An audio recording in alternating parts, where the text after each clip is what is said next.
भाषा की पराधीनता से मुक्ति दिलाने के लिए आपको मैं आमंत्रित कर रहा हूं, आपके लिए भाई राजीव दीक्षित जी को, कि हम भाषा की पराधीनताओं से मुक्ति पा करके एक सच्चे अर्थों में भारत में संपूर्ण आजादी लाएं और फिर से इस भारत को ऋषियों का देश बनाएं, क्रांतिवीरों और महापुरुषों के सपनों का देश बनाएं।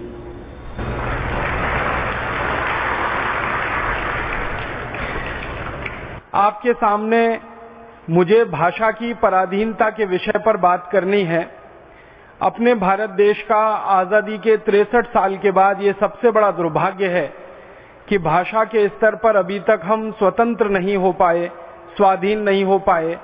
भाषा के स्तर पर अभी भी हमारे देश में बहुत गहरी गुलामी है और दुर्भाग्य हमारे देश का ये है कि आजादी के पहले ये भाषा की गुलामी जितनी थी, आजादी के 63 साल के बाद ये भाषा की गुलामी और अधिक बढ़ गई है और अधिक गहरी हो गई है।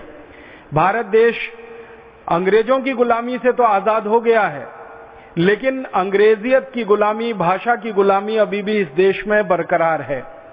मुझे ये कहते हुए बहुत दुख होता है, अफसोस होता है कि दुनिया में बहुत सारे देश अलग अलग समय पर गुलाम हुए हैं। दुनिया में कुल 200 देश हैं, इनमें से 71 देशों का इतिहास ऐसा है जो अलग अलग समय पर गुलाम हुए हैं और गुलामी के लंबे दौर को उन्होंने झेला है, भोगा है। हमारे बहुत सारे पड़ोसी देश हैं। अफ्रीका काफी लंबे समय तक गुलाम रहा है, मलेशिया गुलाम रहा है, मिस्र गुलाम रहा है, इंडोनेशिया गुलाम रहा है, वर्मा गुलाम रहा है, श्रीलंका गुलाम रहा है। और अगर थोड़ा दूर में चलें तो Brazil, Mexico, Chile, Costa Rica, Colombia, Cuba जैसे देश अलग अलग समय पर गुलाम हुए हैं। जापान गुलाम हुआ है, चीन गुलाम हुआ है। दुनिया में ऐसे कुल मिलाकर 71 देश हैं जो अलग अलग समय पर किसी न किसी के गुलाम हुए हैं। कोई अंग्रेजों का गुलाम हुआ, कोई फ्रांसीसियों का गुलाम हुआ, कोई डच लोगों का गुलाम हुआ जिनको हॉलैंड निवासी कहा जाता है, कोई स्पेनिश लोगों का गुलाम हुआ, कोई पुर्तगालियों का गुलाम हुआ। अलग अलग समय पर बहुत सारे देश गुलाम हुए हैं, लेकिन गुलामी के बाद उन सभी देशों ने सबसे पहले अपनी मातृभाषा को स्थापित कराया है और सबसे पहले अपनी मातृभाषा को अपनाया है। और उसके बाद वो देश आजादी की राह पर इतने आगे बढ़े और इतने तेजी से भारत से भी बहुत आगे निकल गए हैं। कई सारे देश जो आजादी में भारत से पीछे रहे, माने जिनकी आजादी भारत के बाद आई है, जैसे मैं आपको नाम लेके उदाहरण दूं, हमारा पड़ोसी देश है चीन, जिसकी आजादी हमसे 2 साल बाद आई है। हम तो 1947 में आजाद हो गए, लेकिन चीन तो 1949 में जाकर एक बड़ी क्रांति के बाद आजाद हुआ। लेकिन चीन हमसे कई गुना आगे निकल चुका है, आर्थिक रूप से, सामाजिक रूप से और वैश्विक ताकत के रूप में सारी दुनिया में चीन का डंका अभी बज रहा है।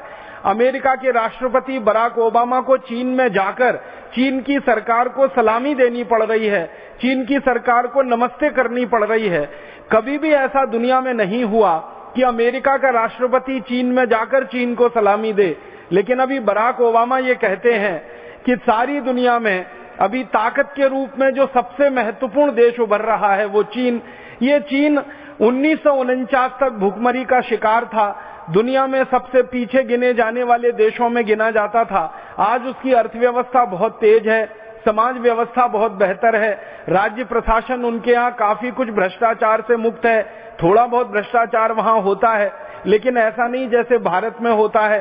सारी दुनिया के लोग चीन का लोहा मान रहे हैं, चीन को नेता मान रहे हैं, चीन को विश्व गुरु की पदवी दी जा रही है। ये सब चीन का हो रहा है।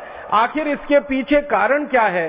तो चीन के विद्वानों से अगर आप ये पूछेंगे कि भाई आपने मुश्किल से पिछले 60-62 साल में इतनी तरक्की कैसे कर ली है, तो वो सब के सब एक ही बात कहते हैं, एक ही जवाब देते हैं कि हमने हमारी मातृभाषा को राष्ट्रभाषा बनाया है, हमने हमारी मातृभाषा को अपने जीवन में लाया है, हमने हमारी मातृभाषा को विज्ञान और तकनीकी की भाषा बनाया है, हमने हमारी मातृभाषा को पाठशाला और विश्वविद्यालय की भाषा बनाया है, हमने हमारी मातृभाषा को शोध और प्रक्रिया की भाषा बनाया है। इसलिए हम दुनिया में इतनी तेजी से आगे बढ़ पाए हैं। चीन के विद्वानों का यह कहना है कि अगर चीन आज भी अंग्रेजी भाषा में डूबा रहता, क्योंकि आप जानते हैं चीन लंबे समय तक अंग्रेजों का गुलाम रहा और अंग्रेजी भाषा में डूब गया।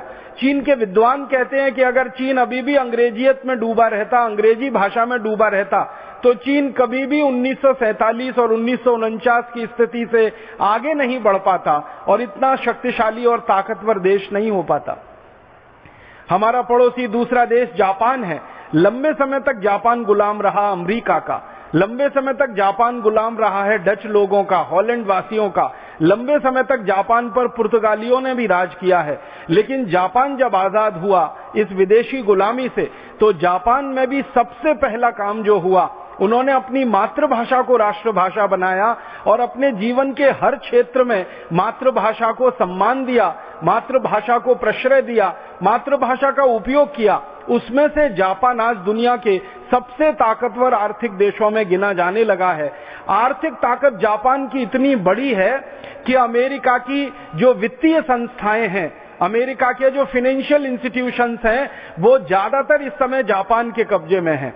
और अमेरिका की एक बड़ी संस्था मानी जाती है जो फिल्म बनाने वाली है, जिसको हॉलीवुड के नाम से सारी दुनिया जानती है। हॉलीवुड में फिल्में बनाने के लिए सबसे ज्यादा पैसा अगर लग रहा है तो वो जापान का पैसा लग रहा है। पूरा जापान का नियंत्रण वहां पर है।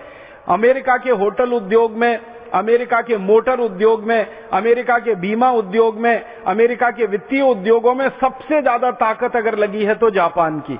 अमेरिका के बाजार में सबसे ज्यादा चीजें हैं तो वो चीन की। अमेरिका के वित्तीय ताकत में सबसे बड़ी ताकत है तो जापान की। ये दोनों देश लगभग अमेरिका के बराबर खड़े हो गए हैं। आपको याद है कि इसी जापान को अमेरिका ने तबाह कर दिया था, बर्बाद कर दिया था। 2 एटम बम गिराए गए थे 1945 में, एक हिरोशिमा पर और एक नागासाकी पर। लाखों जापान वासी उसमें मारे गए थे और देश की कमर टूट गई थी, रीढ़ की हड्डी टूट गई थी। लेकिन एटम बम गिरने के मात्र 65-66 वर्षों में जापान ऐसी ताकत से खड़ा हुआ है कि उनकी रीढ़ की हड्डी अब इतनी मजबूत है कि दूसरे बहुत सारे देश उनका सहारा लेकर दुनिया में चलने की कोशिश कर रहे हैं। जापान के विद्वानों से जब ये पूछा जाता है कि आपने इतनी जल्दी इतनी तेज तरक्की की है, इसका कारण क्या है, वो भी वही उत्तर देते हैं कि हमने जापान की भाषा को अपनी राष्ट्रभाषा बनाया, मातृभाषा को राष्ट्रभाषा का सम्मान दिया, जीवन के हर क्षेत्र में जापानी को अपनाया। वो प्राथमिक स्तर का कोई विद्यालय हो और विश्वविद्यालय स्तर की कोई शिक्षा हो, हर जगह जापानी भाषा वहां चलवाई। इंजीनियरिंग कॉलेज, मेडिकल कॉलेज, उनके सारे के सारे विश्वविद्यालय के संस्थान जो शोध करते हैं वो सब जापानी में काम करने लगे हैं। यही कारण है जापान के तरक्की करने का, विकास करने का। जापान के जो बड़े अर्थशास्त्री हैं वो ये कहा करते हैं कि किसी भी देश की तरक्की और विकास में सबसे बड़ा जो अनुदान होता है, सबसे बड़ा जो हिस्सा होता है, वो उस देश की संकल्प शक्ति का होता है। हम लोग कई बार इस गलतफहमी के शिकार हो जाते हैं कि किसी देश की तरक्की में, किसी देश के विकास में पूंजी का बहुत योगदान है, पैसे का। फिर हम यहाँ फंस जाते हैं आकर कि किसी देश की तरक्की में तकनीकी का बहुत बड़ा योगदान है। फिर हम सोचने लगते हैं कि किसी देश की विकास का और उसकी तरक्की का विदेशी कंपनियों के द्वारा मदद करना बहुत बड़ा योगदान है। लेकिन जापान के अर्थशास्त्री, समाजशास्त्री सब इस तर्क को नकारते हैं। वो ये कहते हैं कि किसी भी देश की तरक्की और उसके विकास में सबसे बड़ा योगदान होता है संकल्प शक्ति का, और वो मानते हैं कि संकल्प शक्ति मातृभाषा से ही आ सकती है। विदेशी भाषाओं में संकल्प नहीं लिए जाते और विदेशी भाषाओं के संकल्प कभी पूरे नहीं हो पाते। ये जापान की कहानी है। हम थोड़ा दूर चलें, कोई और देश की कहानी देखें, क्यूबा की कहानी देखें, ब्राजील की देखें। ब्राजील एक बहुत बड़ा देश है लैटिन अमेरिका में, दक्षिणी अमेरिका में, जो बहुत तेजी से विकसित हो रहा है। हालांकि अमेरिका के नजदीक है, लेकिन आपको सुनकर हैरानी होगी, ब्राजील अमेरिका के बिल्कुल नजदीक है। अमेरिका की सीमा से ब्राजील की सीमा लगती है, लेकिन ब्राजील देश में अमेरिका की भाषा अंग्रेजी नहीं चलती है, उनकी अपनी भाषा चलती है।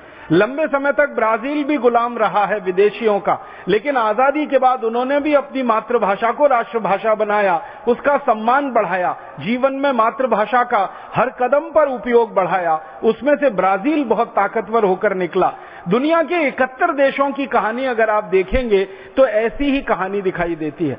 ये तो मैंने कुछ नाम लिए जापान, चीन, ब्राजील जैसे देशों के, जो बहुत बड़े देश हैं दुनिया में, जिनकी अर्थव्यवस्था बहुत बड़ी है, जिनकी आबादी बहुत बड़ी है, जिनके संसाधन बहुत हैं, जिनकी भौगोलिक सीमाएं बहुत बड़ी हैं। मैं कुछ उदाहरण देना चाहता हूं दुनिया के छोटे छोटे देशों के, जिनकी भौगोलिक सीमाएं भारत के एक जिले से भी छोटी हैं, जिनकी आबादी भारत के एक जिले से भी कम है। भारत के सबसे छोटे जिले से भी छोटे देश दुनिया में बहुत हैं, और एक दो नहीं है, 24 हैं। एक छोटा सा देश है, उसका नाम है फिनलैंड। एक छोटा देश है, उसका नाम है डेनमार्क। एक छोटा सा देश है, उसका नाम है नॉर्वे। ऐसे दुनिया में 24 छोटे से देश हैं जो भारत के एक एक जिले से कम हैं, जिनकी आबादी 10 लाख, 15 लाख, 20 लाख, 22 लाख के आसपास की है। बहुत अधिक हो तो 30 लाख की आबादी है। हमारे देश में तो कई जिले 30 लाख से कई कई गुने बड़े हैं।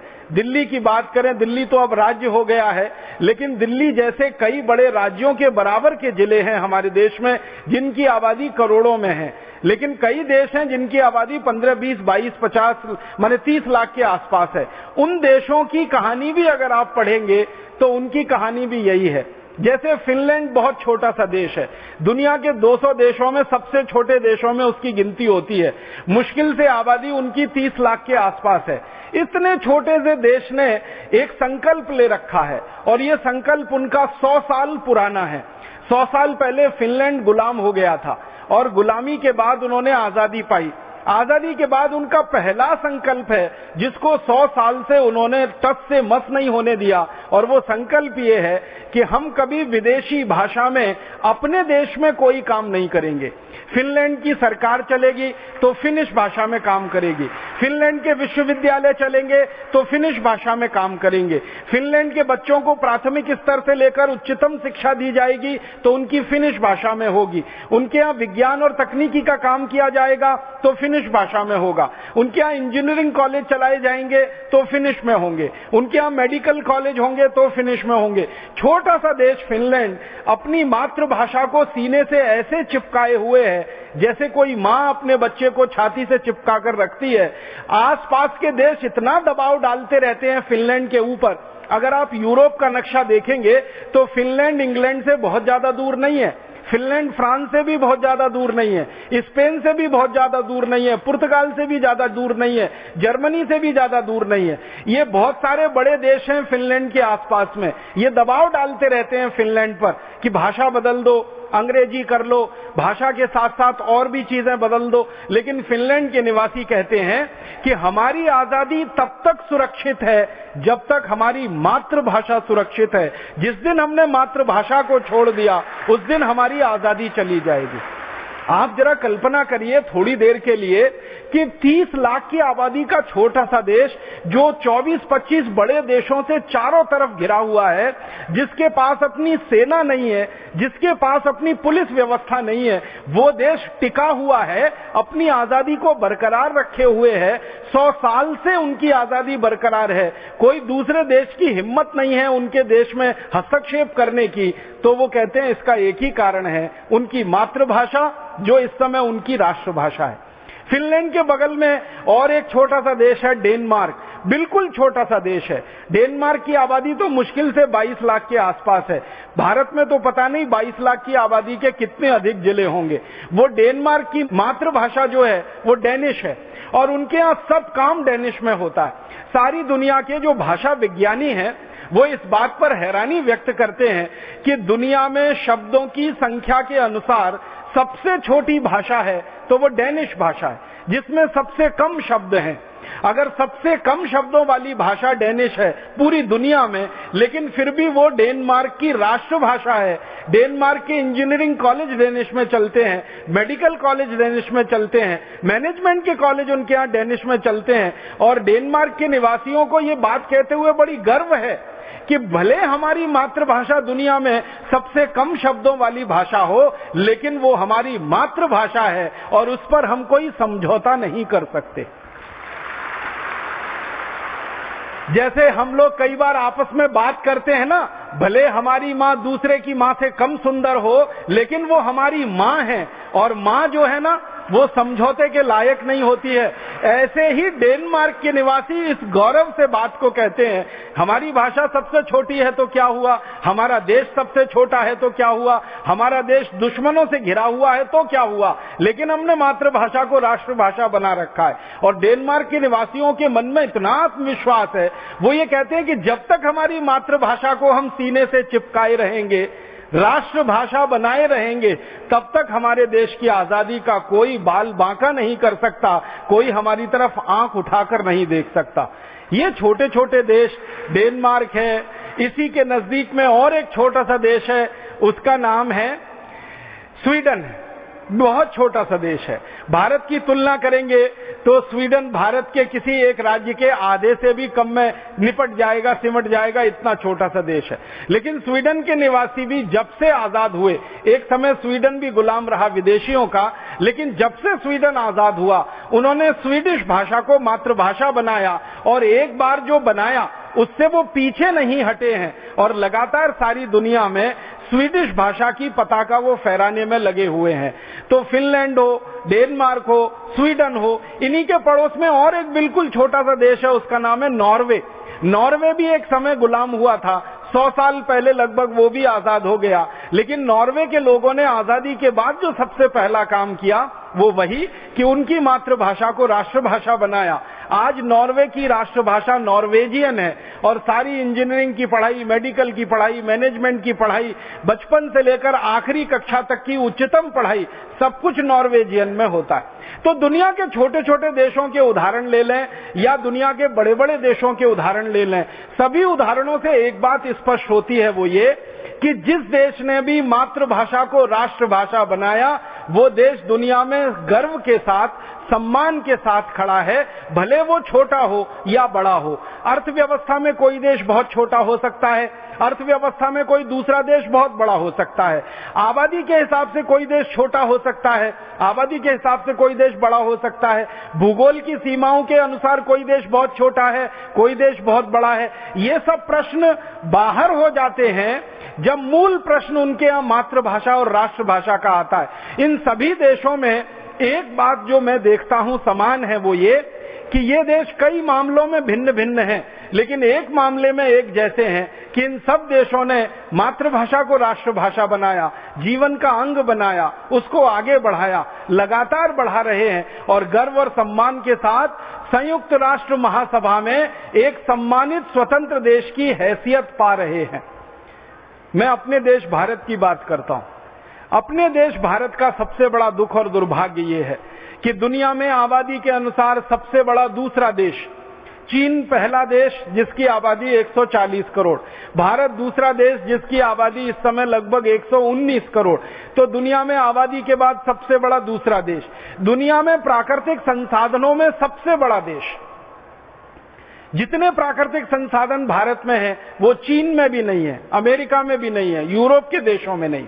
प्राकृतिक संसाधनों में सबसे बड़ा देश, दुनिया में सबसे ज्यादा डॉक्टरों वाला देश, सबसे ज्यादा चिकित्सक अगर पूरी दुनिया में है तो भारत में, सबसे ज्यादा इंजीनियरों का देश अगर दुनिया में है तो वो भारत है, सबसे ज्यादा वैज्ञानिकों का देश अगर दुनिया में है तो भारत है, सबसे बड़े किसानों का देश दुनिया में अगर कोई है तो वो भारत है, सबसे ज्यादा कुशल मजदूरों वाला देश दुनिया में अगर कोई है तो वो भारत है। माने कई मामलों में भारत दुनिया में नंबर 1 पर है, एक दो मामले में नंबर 2 पर है, लेकिन मातृभाषा को राष्ट्रभाषा बनाने में ये देश दुनिया का सबसे फिसड्डी देश है, सबसे आखिरी पायदान पर खड़ा हुआ देश है।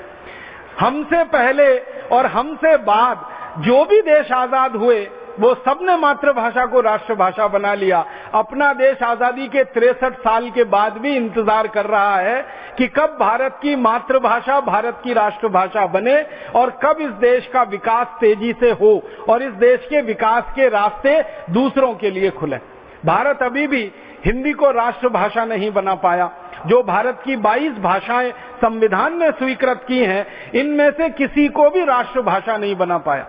मैं तो कई बार यहां तक कहता हूं कि अंग्रेजी को हटाओ, हिंदी को ला सकते हो तो लाओ, नहीं ला सकते हो तो संस्कृत को राष्ट्रभाषा बना लो, सारे झगड़े भारत के खत्म हो जाएं। काफी लंबे समय तक इस देश में संस्कृत राष्ट्रभाषा रही है और जब तक इस देश की राष्ट्रभाषा संस्कृत रही है। आप माने या न माने, ये देश दुनिया में सोने की चिड़िया रहा है और सबसे ऊंचे पायदान पर खड़ा रहा है। हमारे देश में सुवर्ण युग माना जाता है, सोने का युग माना जाता है। भारत का सबसे अच्छा समय, किसी भी इतिहासकार को पूछो, भारत का अध्ययन करने वाले भारतीय इतिहासकार से पूछो या भारत का अध्ययन करने वाले विदेशी इतिहासकारों से पूछो कि भारत का सोने का युग कब था, भारत सबसे अच्छा कब था, तो वो कहते हैं महर्षि चाणक्य के समय से लेकर 7वीं 8वीं शताब्दी तक का भारत दुनिया में सबसे ऊंचे पायदान पर खड़ा हुआ भारत था। शिक्षा में सबसे ऊंचा, व्यापार में सबसे ऊंचा, तकनीकी विज्ञान में सबसे ऊंचा, दर्शन शास्त्र के ग्रंथों के लिखे जाने में सबसे ऊंचा, ज्ञान के स्तर में सबसे ऊंचा। माने सारी दुनिया के इतिहासकार इस बात पर अब मानते हैं, अब विवाद समाप्त हो गया है कि महर्षि चाणक्य का जो समय रहा, वहां से लेकर 7वीं 8वीं शताब्दी तक भारत पूरी दुनिया में सबसे ऊंचे स्थान पर रहा है। कैसे रहा है? तो उसका सबसे बड़ा कारण है कि संस्कृत उस समय देश की राष्ट्रभाषा रही, संस्कृत उस समय देश की राज्य भाषा रही, संस्कृत इस देश के लोगों के पढ़ने पढ़ाने की भाषा रही, संस्कृत इस देश में बोलने चालने की भाषा रही, संस्कृत इस देश में हर काम की भाषा रही है। विज्ञान की, तकनीकी की, विश्वविद्यालय की पढ़ाई के लिए, चिकित्सा के लिए, सर्जरी के लिए, सब तरह के काम के लिए संस्कृत को हमारे यहाँ माध्यम बनाया गया और संस्कृत के माध्यम से इसको आगे बढ़ाया गया। तो जब तक संस्कृत इस देश की राष्ट्रभाषा, राज्य भाषा रही, तब तक भारत दुनिया में सिरमौर रहा, सबसे ऊंचा रहा। लेकिन जैसे जैसे भारत में संस्कृत का पराभव हुआ, जैसे जैसे संस्कृत की ऊंचाई कम होना शुरू हुई, संस्कृत का पतन शुरू हुआ, भारत का भी पराभव शुरू हुआ और भारत का भी पतन शुरू हुआ।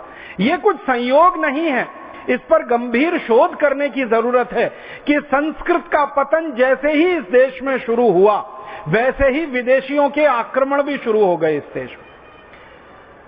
पहला विदेशी आक्रमण मोहम्मद बिन कासिम का 7वीं शताब्दी, फिर उसके बाद महमूद गजनवी, फिर उसके बाद लंबी एक श्रृंखला, तैमूर लंग, नादिर शाह वगैरह वगैरह, अहमद शाह अब्दाली, फिर बाबर और बाबर के परिवार के लोग, फिर उसके बाद पुर्तगाली, फिर अंग्रेज, फिर अंग्रेजों के पहले थोड़ा दिन फ्रांसीसी और स्पेनिश लोग। ये सारे के सारे विदेशी हमले भारत में उसी समय में हुए हैं जब संस्कृत हमारे देश में पतन की स्थिति में रही है, पराभव की स्थिति में रही है। संस्कृत की ऊंचाई जब तक बनी रही, राष्ट्र की ऊंचाई बनी रही। संस्कृत इस देश में जब तक ऊंचाई पर रही, राष्ट्र की स्वाधीनता इस देश की बची रही, स्वतंत्रता इस देश की बची रही। जैसे जैसे संस्कृत का पराभव हुआ, माने ज्ञान का पराभव हुआ, संस्कृत माने ज्ञान की भाषा, तो ज्ञान के स्तर पर जब हम नीचे गिरने लगे और ज्ञान के स्तर पर नीचे उतरने लगे, हमारे ऊपर विदेशी हमले शुरू हुए और फिर परोक्ष रूप से, बाद में प्रत्यक्ष रूप से हम विदेशी हमलों के शिकार हो गए और फिर गुलाम हो गए। गुलामी का एक लंबा दौर हमने देखा। अंग्रेजों की पूरी 250 साल की गुलामी देखी, फ्रांसीसियों की देखी, पुर्तगालियों की देखी, उसके पहले इस्लाम को मानने वाले शासकों की गुलामी भारत के कमोवेश 1/3 से आधे इलाके में हमने देखी। इस पूरे के पूरे गुलामी के दौर को अगर ध्यान से देखेंगे तो इस दौर का सबसे बड़ा कारण है ज्ञान का गिरना, ज्ञान का पराभव और परोक्ष रूप से भाषा का पराभव, हमारी राष्ट्रभाषा, हमारी राज्य भाषा का गिरते चले जाना, उसका समाप्त होते चले जाना और एक स्तर पर उसका बिल्कुल निष्प्राण हो जाना। और अंग्रेजों ने तो साजिश करके, षड्यंत्र करके भारत में चलने वाले 7,32,000 गुरुकुलों को, जो मूल रूप से संस्कृत में पढ़ाया करते थे और पढ़ा करते थे, जड़ से खत्म कर दिया था, बंद कर दिया था, समाप्त कर दिया था। और उसी के कारण ये देश में बहुत गहरी गुलामी आ गई और उस गुलामी से आजाद होने के लिए हमने लंबा संघर्ष किया। इस देश की गुलामी के समय में आजादी का संघर्ष करने वाले जितने भी क्रांतिकारी थे, वो चाहे किसी भी नाम से इस देश में काम कर रहे हों, अगर हम नाना साहब पेशवा की बात करें तो, तात्या टोपे की बात करें तो, झांसी रानी लक्ष्मीबाई की बात करें तो, रानी कित्तूर चन्नम्मा की बात करें तो, राव कुंवर बहादुर सिंह की बात करें तो, भारत के किसी भी क्रांतिकारी की बात करें, वो उत्तर भारत के हों, दक्षिण भारत के हों, पूर्व के हों, पश्चिम के हों, सभी क्रांतिकारियों का ये मानना था कि भारत की आजादी मातृभाषा से जुड़ी हुई है। जब तक हमारी मातृभाषा को सम्मान नहीं दिला पाएंगे, हम इस देश में आजादी नहीं ला पाएंगे। ये हमारे 1857 के दौर के क्रांतिकारियों का कहना था। नाना साहब पेशवा ने भारत की आजादी का एक घोषणा पत्र बनाया था। उस घोषणा पत्र का प्रथम वाक्य आप पढ़ेंगे तो आप में रोमांच पैदा हो जाएगा। नाना साहब पेशवा अपने घोषणा पत्र में लिखते हैं कि वह दिन दूर नहीं जब भारत में आजादी का सूर्य उगेगा, और वो दिन वो होगा जब हम हमारी मातृभाषा में देश के सारे काम कर पाएंगे, लोगों को न्याय मातृभाषा में मिले, लोगों को शिक्षा मातृभाषा में मिले, लोगों की आम बोलचाल मातृभाषा में हो, लोगों के जीवन का हर काम मातृभाषा में हो। हाँ, ऐसा दिन दूर नहीं है, हम बहुत जल्दी देख पाएंगे। ये नाना साहब पेशवा के घोषणा पत्र का प्रथम वाक्य है। माने वो मानते हैं कि आजादी की लड़ाई जो है और लड़ी जा रही है वो मातृभाषा की नींव पर ही खड़ी होगी। अब नाना साहब पेशवा का घोषणा पत्र हो या तात्या टोपे झांसी की रानी लक्ष्मीबाई का संकल्प हो या कित्तूर चन्नम्मा का संकल्प हो या दूसरे दौर के जो आजादी के नेता माने जाते हैं, लोकमान्य बाल गंगाधर तिलक का घोषणा पत्र आप पढ़ें, उसके पहले वाक्य में लिखा है, लोकमान्य बाल गंगाधर तिलक आप जानते हैं मूल रूप से मराठी भाषी थे। जन्म महाराष्ट्र में हुआ, शिक्षा मराठी में हुई, बोलचाल उनकी मराठी थी, सब कुछ वो मराठी थे। लेकिन जब राष्ट्रभाषा का सवाल आता था तो बेहिचक वो कहा करते थे, बहुत साहस से कहा करते थे कि राष्ट्रभाषा का स्थान तो सिर्फ हिंदी और हिंदी को ही मिल सकता है। भले मैं मराठी मातृभाषी हूं लेकिन हिंदी ही देश की राष्ट्रभाषा हो सकती है। महात्मा गांधी भी इसी तरह के वाक्य कहा करते थे। महात्मा गांधी का मूल आप जानते हैं गुजरात, उनकी मातृभाषा गुजराती, लेकिन महात्मा गांधी ने एक बार नहीं सैकड़ों बार ये कहा कि इस भारत की राष्ट्रभाषा कोई हो सकती है तो वो हिंदी ही हो सकती है, क्योंकि हिंदी ही देश की एकता को बांधने की ताकत रखती है और हिंदी में वो शक्ति है कि पूरे देश को एक सूत्र में पिरोकर आगे बढ़ा सके। ऐसे ही हमारे देश के एक महान महापुरुष महर्षि दयानंद जी की भी बात अगर आप सुनेंगे तो वो भी यही मानते थे। मूलतः महर्षि दयानंद भी गुजराती भाषी थे। गुजरात में उनका जन्म हुआ, राजकोट जिले में, पढ़ाई संस्कृत में हुई, लेकिन वो बार बार ये कहा करते थे कि पूरे देश को एकता के सूत्र में पिरो सकती है तो हिंदी है, पूरे देश को एक साथ बांध सकती है तो वो हिंदी है, और भारत की राष्ट्रभाषा होने का गौरव अगर मिल सकता है तो वो हिंदी को मिल सकता है। बस उनके कहने में और दूसरों के कहने में एक ही छोटा सा अंतर था कि महर्षि दयानंद जी का आग्रह इस बात पर था कि हिंदी होनी चाहिए, वो संस्कृत निष्ठ हिंदी होनी चाहिए, शुद्ध हिंदी होनी चाहिए जो संस्कृत के ज्यादा शब्दों का उपयोग कर सके। बाकी सभी मामलों में दूसरे क्रांतिकारियों से उनके विचार मिलते जुलते थे। तो महर्षि दयानंद हो, महात्मा गांधी रहे हों, लोकमान्य बाल गंगाधर तिलक रहे हों, ये सब आप जानते हैं 1850 से 1890 के दौर के सब क्रांतिवीर थे। इसके बाद के जो क्रांतिवीर रहे, जैसे महर्षि अरविंद रहे, सुभाष चंद्र बोस रहे, चंद्रशेखर आजाद रहे, अशफाक उल्लाह रहे और हमारे देश के विनायक दामोदर सावरकर रहे, ऐसे जो तीसरे दौर के आजादी के नायक इस देश में थे, उनके लिखे हुए शब्दों को, उनके लिखे हुए लेखों को, उनके दिए गए भाषणों को आप सुनेंगे तो वो सब भी एक बात पर सहमत हैं, वो ये कि अंग्रेजी भाषा का स्थान भारत में अगर कोई ले सकता है तो वो भारत की मातृभाषा राष्ट्रभाषा हिंदी ही है, और जल्दी से जल्दी अंग्रेजी को भारत से विदा होना चाहिए और उसके स्थान पर हिंदी को राष्ट्रभाषा स्थापित किया जाना चाहिए। तो भारत के सभी दौर के क्रांतिकारियों की ये अभिलाषा रही, ये इच्छा रही कि भारत अंग्रेजों की गुलामी से आजाद हो, साथ साथ में अंग्रेजी की गुलामी से भी आजाद हो और भारत की मातृभाषा राष्ट्रभाषा हिंदी इस देश में स्थापित हो। लेकिन आजादी के बाद क्या हुआ इस देश में? 15 अगस्त 1947 को हम आजाद हो गए। अंग्रेजों से हमने आजादी ले ली या अंग्रेजों ने हमको आजादी दे दी। आजादी मिलने के थोड़े दिन पहले तक महात्मा गांधी ये कहा करते थे कि आजादी मिल गई जिस दिन, महात्मा गांधी लगभग 6 महीने पहले जून 1946 में ये बात कह रहे हैं।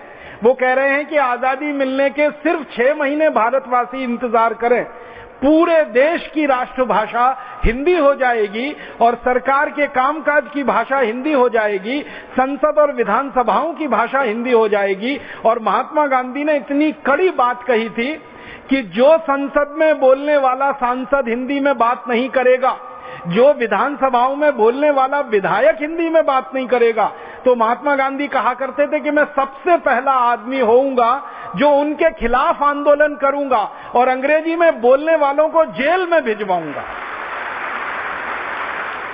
इतने कड़े शब्द उन्होंने बोले थे।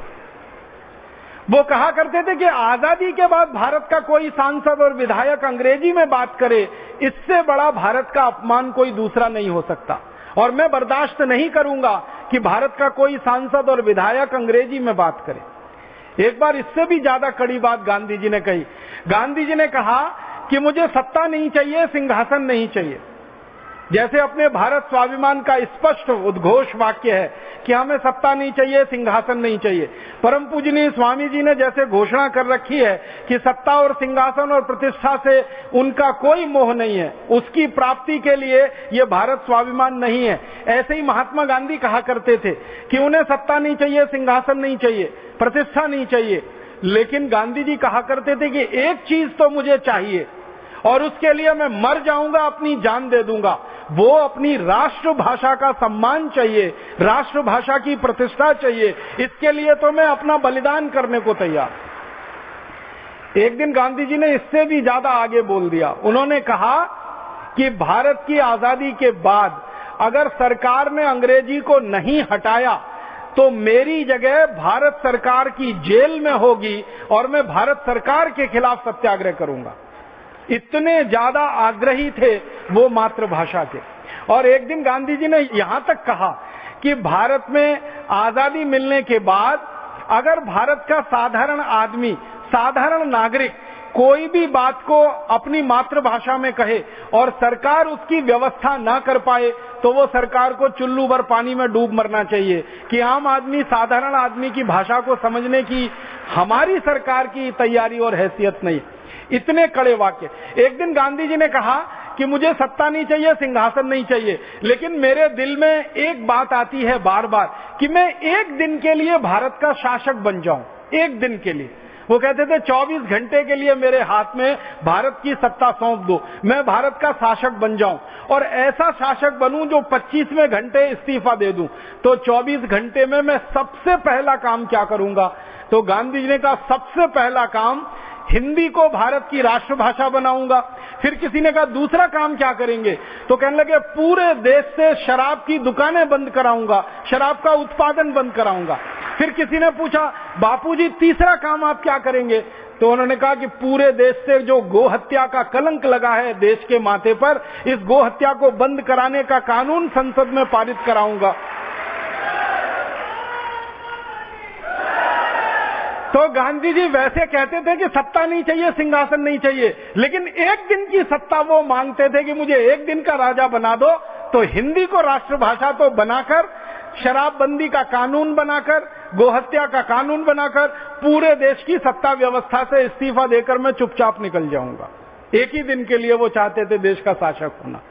अब आप सोचिए कि महात्मा गांधी, जिनके मन में इतनी तीव्रता थी राष्ट्रभाषा को लेकर, उनके परम शिष्यों के हाथ में जब इस देश की सत्ता आई तो उन्होंने महात्मा गांधी से बिल्कुल उल्टे स्वर में बोलना शुरू किया।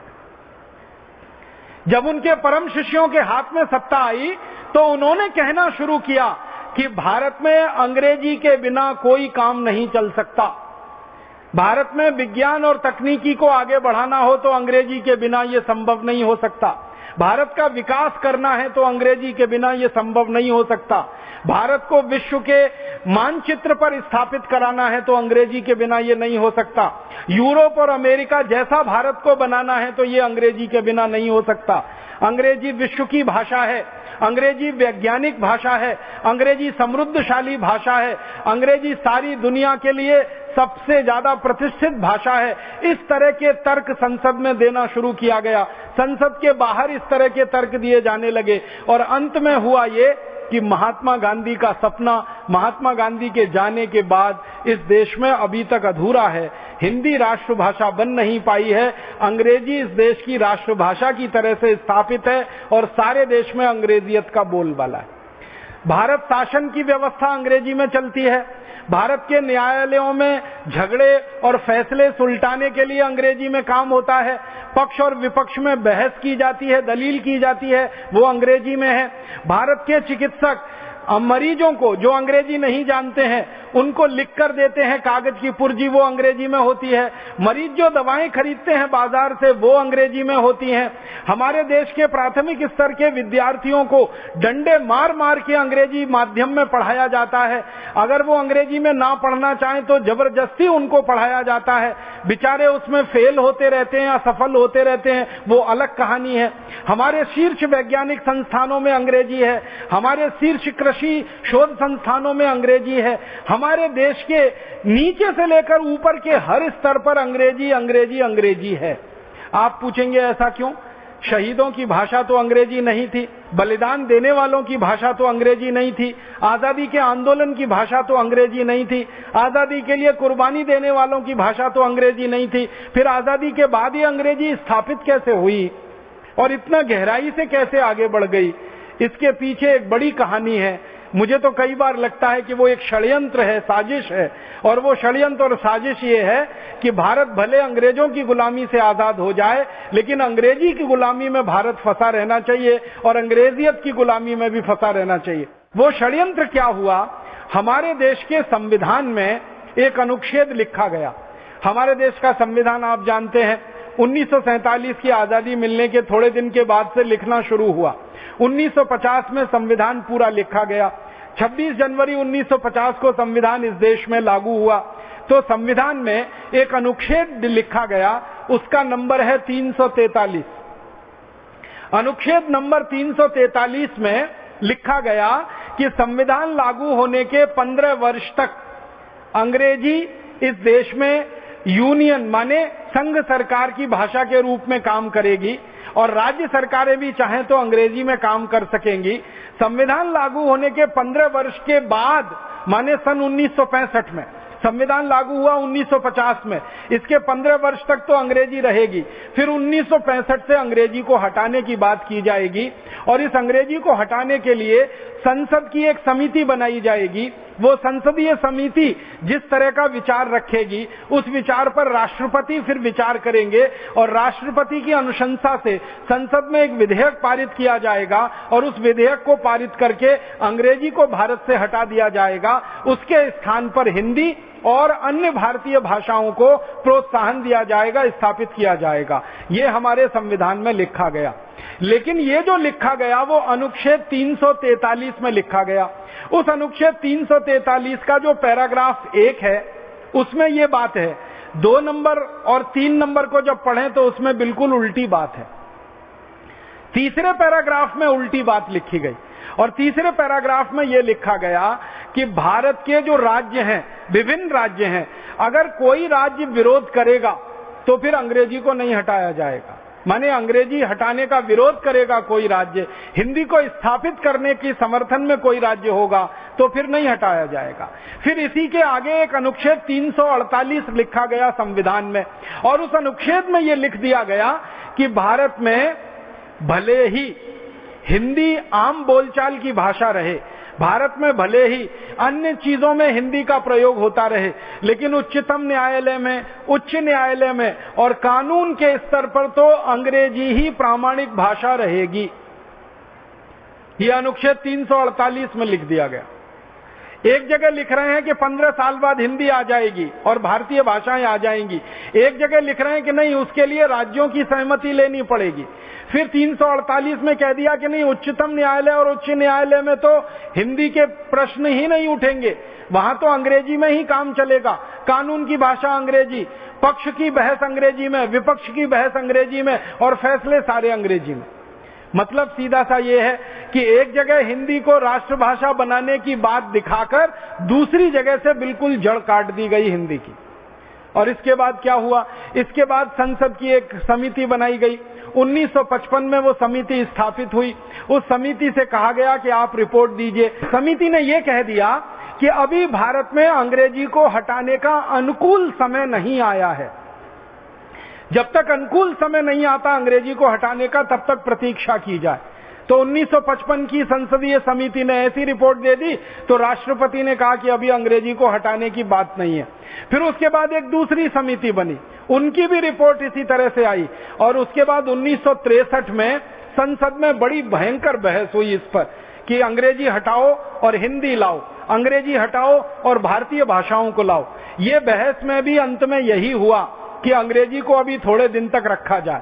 फिर जब 1965 का समय पूरा हो गया और 15 साल की अवधि समाप्त हो गई तो भारत की राजभाषा हिंदी बने और राष्ट्रभाषा भी हिंदी बने, इस पर जब बात शुरू हुई तो दक्षिण भारत में दंगे शुरू हो गए।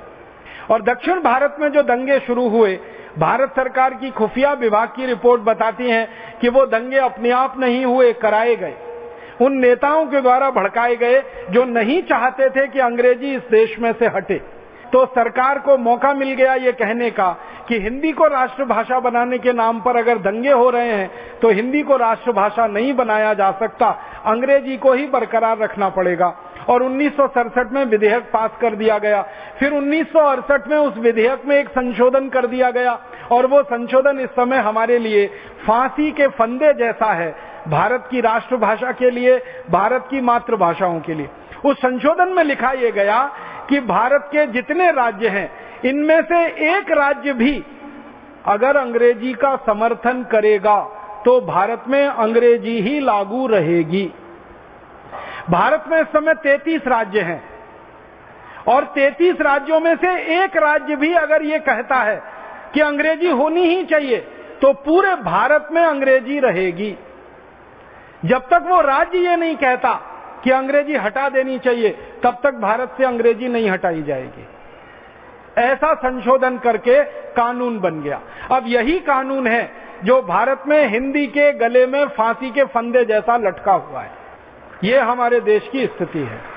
अब ये स्थिति संसद ने बनाई है, ये स्थिति संविधान ने बनाई है, ये स्थिति कानून ने बनाई है। आप जानते हैं संसद को चलाने वाले नेता होते हैं, आपको मालूम है संविधान बनाने वाले भी नेता ही थे और आपको मालूम है विधायिकाओं को चलाने वाले भी नेता ही हैं। तो भारत में कुछ नेता जो आजादी के बाद से लगातार इस षड्यंत्र में लगे रहे हैं कि अंग्रेजी हटनी नहीं चाहिए भारत से क्योंकि उनकी सत्ता वहां से हट जाएगी। दुर्भाग्य हमारे देश का ये है कि अंग्रेजी जानने वाले 1 करोड़ से भी कम हैं इस देश में, लेकिन उनकी सत्ता इस देश पर काबिज है और व्यवस्था में वो पूरी तरह से हावी है, इसलिए अंग्रेजी हटने नहीं पा रही है। अब जब तक ये लोग व्यवस्था पर हावी रहेंगे और जब तक ये सत्ता को अपने हाथ में रखेंगे, शायद मुझे नहीं लगता कि अंग्रेजी का स्थान कोई बदलेगा और हिंदी और भारतीय भाषाओं का स्थान कुछ बेहतर हो पाएगा। तो भारत स्वाभिमान की तरफ से सारे देश में हमें ये प्रयास करना है कि अंग्रेजी जानने वाले, अंग्रेजी बोलने वाले, अंग्रेजी पढ़ने वाले और अंग्रेजी में आचार व्यवहार करने वाले लोगों के हाथ से सत्ता छीननी पड़ेगी और भारतीय भाषाओं के जानने वालों के हाथ में वो सत्ता देनी पड़ेगी। तभी जाकर अंग्रेजी और अंग्रेजियत का इस देश से सर्वनाश होगा और भारत की भाषाओं के लिए रास्ता खुलेगा। ये तो शायद हमें आज नहीं तो कल करना पड़ जाएगा। मेरे मन में एक बात है जो आपसे मैं कहना चाहता हूं। ये अंग्रेजी के समर्थन में तर्क देने वाले जो नेता हैं और अंग्रेजी को भारत में बनाकर रखने वाले जो नेता हैं, ये मूलतः 4 तर्क देते हैं। पहला तर्क देते हैं कि अंग्रेजी सबसे अच्छी भाषा है पूरी दुनिया में। दूसरा तर्क देते हैं अंग्रेजी विश्व भाषा है पूरी दुनिया में। तीसरा तर्क देते हैं अंग्रेजी विज्ञान की और तकनीकी की भाषा है पूरी दुनिया में। और चौथा और आखिरी तर्क उनका होता है कि अंग्रेजी सबसे ज्यादा समृद्धशाली भाषा है पूरी दुनिया में। तो अंग्रेजी भारत में रहनी चाहिए क्योंकि अंग्रेजी विश्व भाषा है। सारी दुनिया से हमें व्यवहार करना है तो अंग्रेजी के माध्यम से संभव है। अंग्रेजी भारत में रहनी चाहिए क्योंकि अंग्रेजी समृद्धशाली भाषा है। अंग्रेजी भारत में रहनी चाहिए क्योंकि विज्ञान और तकनीकी की भाषा है। और अंग्रेजी भारत में रहनी चाहिए क्योंकि सभ्य लोगों की, उच्च शिक्षित लोगों की भाषा अंग्रेजी है। इन तर्कों के आधार पर अंग्रेजी का बचाव किया जाता है और हिंदी और भारतीय भाषाओं को गाली दी जाती है। इन चारों तर्कों को मैं आपके दिल दिमाग में बिठाना चाहता हूं। अंग्रेजी की वास्तव में पूरी दुनिया में क्या हैसियत है वो मैं आपके सामने रखना चाहता हूं। सारी दुनिया के बारे में जो अंग्रेजी का भ्रम है ना विश्व भाषा होने का, इसी तर्क से मैं मेरी बात शुरू करता हूं कि क्या अंग्रेजी विश्व भाषा है। ये एक प्रश्नवाचक चिन्ह की तरह से है, इसका उत्तर ढूंढने की कोशिश करें, इसको सरल तरीके से समझने की कोशिश करें। 200 देश हैं पूरी दुनिया में और लगभग 650 करोड़ की आबादी है पूरी दुनिया में। अब 650 करोड़ की आबादी है, 200 पूरी दुनिया में देश हैं, तो अंग्रेजी की स्थिति क्या है उसमें? 200 देशों में से मात्र 11 देश हैं जहां अंग्रेजी बोली जाती है, अंग्रेजी पढ़ी जाती है, अंग्रेजी समझी जाती है और अंग्रेजी में काम होता है। इसका मतलब दुनिया के सिर्फ 5% देशों में ही अंग्रेजी है। 95% देशों में अंग्रेजी का कोई नाम लेने वाला नहीं है। तो विश्व भाषा कैसे हो गई? आबादी के हिसाब से बात करें तो अंग्रेजी बोलने, पढ़ने, लिखने और समझने वालों की आबादी पूरी दुनिया में मात्र 30 करोड़ है और दुनिया की आबादी लगभग 650 करोड़ है। अब 650 करोड़ की आबादी में सिर्फ 30 करोड़ लोग अंग्रेजी जानते हैं, बोलते हैं, समझते हैं और अंग्रेजी में बात करते हैं, सीखते वगैरह वगैरह। तो अगर 30 करोड़ लोग ही अंग्रेजी बोलते हैं, जानते हैं, समझते हैं, तो अंग्रेजी विश्व भाषा कैसे हो गई? ये तो पूरी दुनिया के लगभग 4% लोगों की ही भाषा हुई। आबादी के हिसाब से दुनिया के 4% और देशों की संख्या के हिसाब से दुनिया के 5%। तो 5% देशों में अंग्रेजी है, 4% लोग अंग्रेजी जानते, बोलते, समझते हैं। तो 96% लोग तो ना अंग्रेजी बोलते हैं, ना जानते हैं, ना समझते हैं, ना अंग्रेजी में काम करते हैं। तो अंग्रेजी विश्व भाषा कैसे हुई? आप सोचिए, अगर विश्व भाषा का दर्जा किसी को मिल सकता है तो वो चाइनीज भाषा को मिल सकता है और दूसरे नंबर पर हिंदी को ही मिल सकता है। आप बोलेंगे क्यों? दुनिया में 650 करोड़ की आबादी है जो, उसमें से 140 करोड़ लोग चाइनीज बोलते हैं, चाइनीज लिखते हैं, चाइनीज में काम करते हैं। 140 करोड़ लोग दुनिया में। तो सबसे ज्यादा बोली जाने वाली भाषा अगर दुनिया में है तो चाइनीज है, तो वो विश्व भाषा हो सकती है। दूसरे नंबर पर अगर जो कोई भाषा है सबसे ज्यादा लोगों द्वारा बोली जाने वाली, समझी जाने वाली, पढ़ी और लिखी जाने वाली, वो हिंदी है, मात्र हिंदी है और हिंदी है। दुनिया में 100 करोड़ लोग हैं जो हिंदी जानते हैं, हिंदी समझते हैं, हिंदी बोल सकते हैं और 85 करोड़ लोगों की तो मातृभाषा हिंदी है। 15 करोड़ लोगों की मातृभाषा हिंदी नहीं है, लेकिन वो हिंदी जानते हैं, बोलते हैं, समझते हैं। 85 करोड़ लोगों की तो मातृभाषा भी हिंदी है। इस तरह से 100 करोड़ लोग हैं भारत और भारत के बाहर जो हिंदी जानते, समझते, बोलते, पढ़ते हैं और 140 करोड़ चीनी जानते, समझते, बोलते, पढ़ते हैं। तो विश्व भाषा होने की हैसियत अगर किसी के पास है तो या तो चीनी भाषा के पास है या तो हिंदी के पास है। और तीसरे नंबर पर जो भाषा पूरी दुनिया में बोली जाती है सबसे ज्यादा, वो रूसी है। चौथे नंबर पर जो भाषा पूरी दुनिया में बोली जाती है वो स्पेनिश है। 5वें नंबर पर जो भाषा पूरी दुनिया में बोली जाती है वो पोर्चुगीज है। 6ठे नंबर पर जो भाषा पूरी दुनिया में बोली जाती है वो डच है। और इस तरह से जब आप गिनती करते करते करते करते चले जाते हैं तो 10वें 11वें नंबर के बाद नंबर आता है अंग्रेजी का, जिनको लोग जानते, समझते और बोलते हैं। इसलिए ये सबसे बड़ा झूठ है जो भारत में फैलाया गया पिछले 63 साल आजादी के बाद कि अंग्रेजी विश्व भाषा है। अंग्रेजी विश्व भाषा नहीं है। अंग्रेजी विश्व के एक छोटे से इलाके की भाषा है और उस इलाके की भाषा है जो कभी अंग्रेजों का गुलाम हुआ था। जैसे भारत अंग्रेजों का गुलाम हुआ तो भारत में अंग्रेजी है। पाकिस्तान भारत का अंग था, पाकिस्तान में अंग्रेजी है। बांग्लादेश कभी भारत का अंग था, बांग्लादेश में अंग्रेजी है। ऑस्ट्रेलिया अंग्रेजों का गुलाम रहा, वहां अंग्रेजी है। न्यूजीलैंड अंग्रेजों का गुलाम रहा, वहां अंग्रेजी है। इसी तरह से अमेरिका अंग्रेजों का गुलाम रहा, अमेरिका में अंग्रेजी है। कनाडा अंग्रेजों का गुलाम रहा, कनाडा में अंग्रेजी है। वेस्ट इंडीज अंग्रेजों का गुलाम रहा, वेस्ट इंडीज में अंग्रेजी है। ऐसे कुल मिलाकर दुनिया में 11 ही देश हैं जहां पर अंग्रेजी है और वो भी चूंकि अंग्रेजों के गुलाम हुए इसलिए अंग्रेजी है। अर्थात अगर ये देश अंग्रेजों के गुलाम नहीं होते तो इन देशों में भी अंग्रेजी का नाम लेवा कोई नहीं होता। ये बिल्कुल पक्की बात है। अब इंग्लैंड की बात करें, ब्रिटेन की बात करें, तो इंग्लैंड के नीचे छोटे छोटे दो देश हैं जिनको इन्होंने जबरदस्ती कब्जे में कर रखा है। एक आयरलैंड है और एक स्कॉटलैंड है।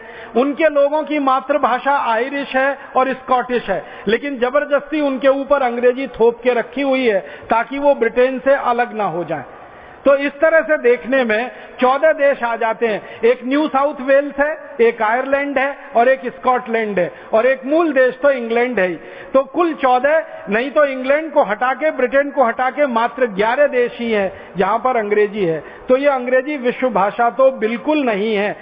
दूसरा तर्क जो उनका है, जो दूसरा झूठा अभियान चला रखा है उन्होंने, कि अंग्रेजी दुनिया की सबसे समृद्ध भाषा है, सबसे समृद्ध भाषा है। अब जरा देखें कि अंग्रेजी में समृद्धि कितनी है। किसी भी भाषा की जो समृद्धि है वो भाषा विज्ञानियों के अनुसार उस भाषा में शब्दों की संख्या से मानी जाती है। जिस भाषा में जितने ज्यादा शब्द होते हैं उस भाषा को उतना ही समृद्ध माना जाता है। सारे दुनिया के भाषा विज्ञानी इस पर सहमत हैं। वो कहते हैं कि भाषा में शब्दों की संख्या जितनी ज्यादा होगी वो भाषा उतनी समृद्ध होगी।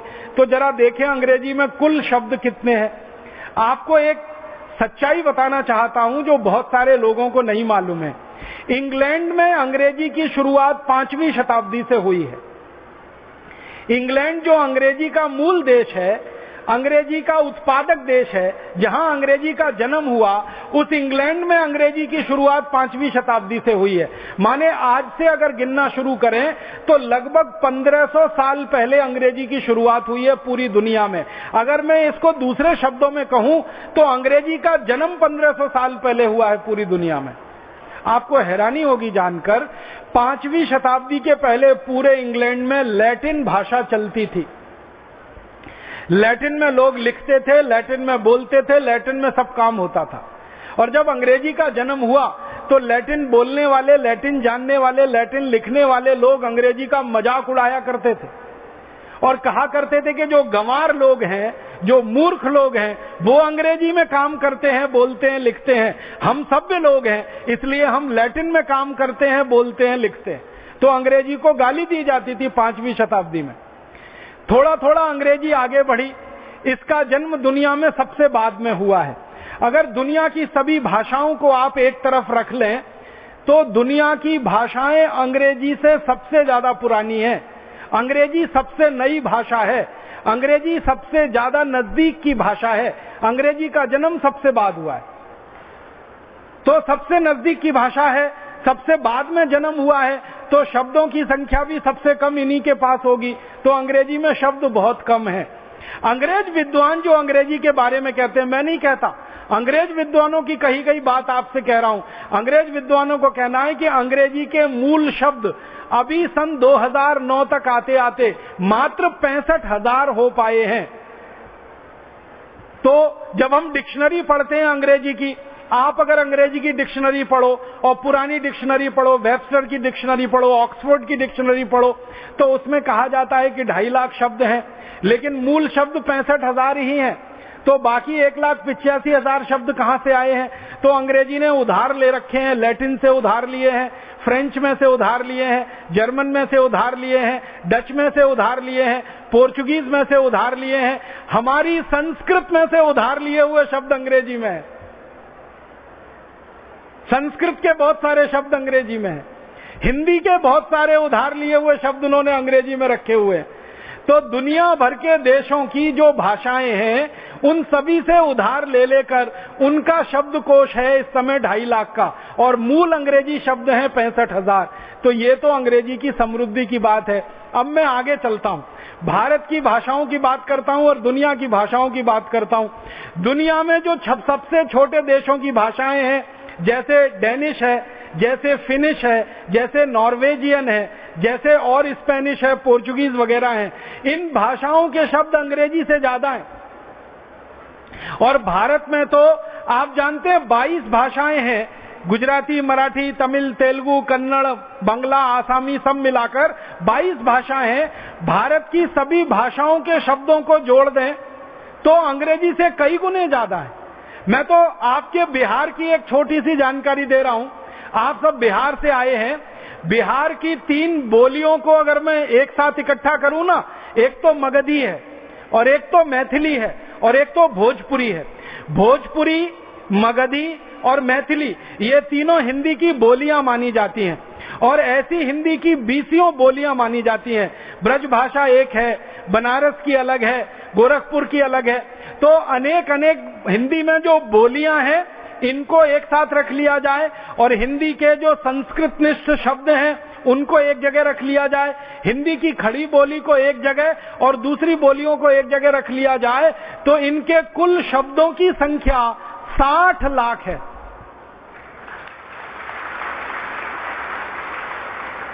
अंग्रेजी के कुल शब्दों की संख्या सारी दुनिया से उधार लेकर 2.5 लाख है और उनके मूल शब्द 65,000 हैं और हिंदी की सहयोगी जो बोलियां हैं इनको जोड़ लिया जाए तो ये 60 लाख है।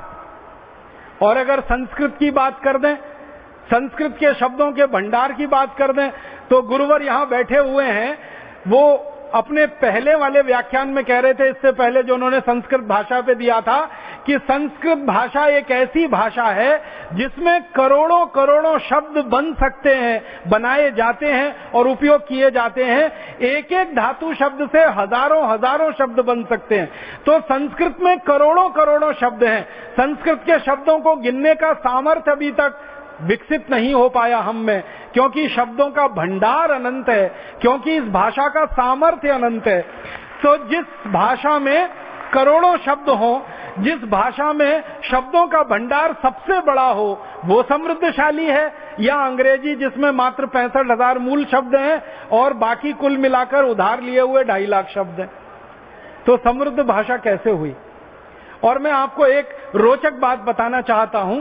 पूरे भारत देश में हिंदी, गुजराती, तमिल, तेलुगु, मराठी जो हमारी भारतीय भाषाएं हैं, इनकी जो अलग अलग बोलियां हैं, उन बोलियों की सूची अगर बनाएंगे तो 3,280 बोलियां हैं भारत में और 22 भाषाएं हैं भारत में, जो दुनिया के किसी देश में नहीं है।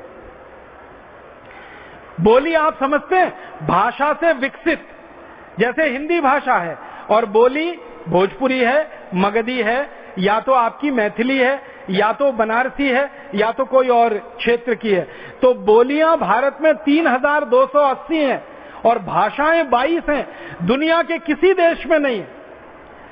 किसी भी देश का इतिहास हम पढ़ें तो एक भाषा, ज्यादा से ज्यादा 2 भाषा किसी भी देश में, रूस में, जापान में, चीन में, स्पेन में, फ्रांस में, जर्मनी में, स्वीडन में, स्विट्जरलैंड में, डेनमार्क में, नॉर्वे में, सभी देशों में एक या ज्यादा से ज्यादा 2 भाषाएं, और बोलियां तो किसी देश में एक या अधिक से अधिक 2। भारत अकेला दुनिया का ऐसा वैविध्यशाली देश है जहां बोलियां 3,280 हैं और भाषाएं 22 हैं। तो शब्दों का भंडार तो सबसे बड़ा हमारे ही पास होगा। तो भाषा की समृद्धि तो हमारे पास है, अंग्रेजों के पास क्या है? ऐसी भाषा है अंग्रेजी। अब इस भाषा को लोग कहते हैं कि दुनिया की समृद्धशाली भाषा है। मेरे समझ में नहीं आता कि इनकी समृद्धि क्या है।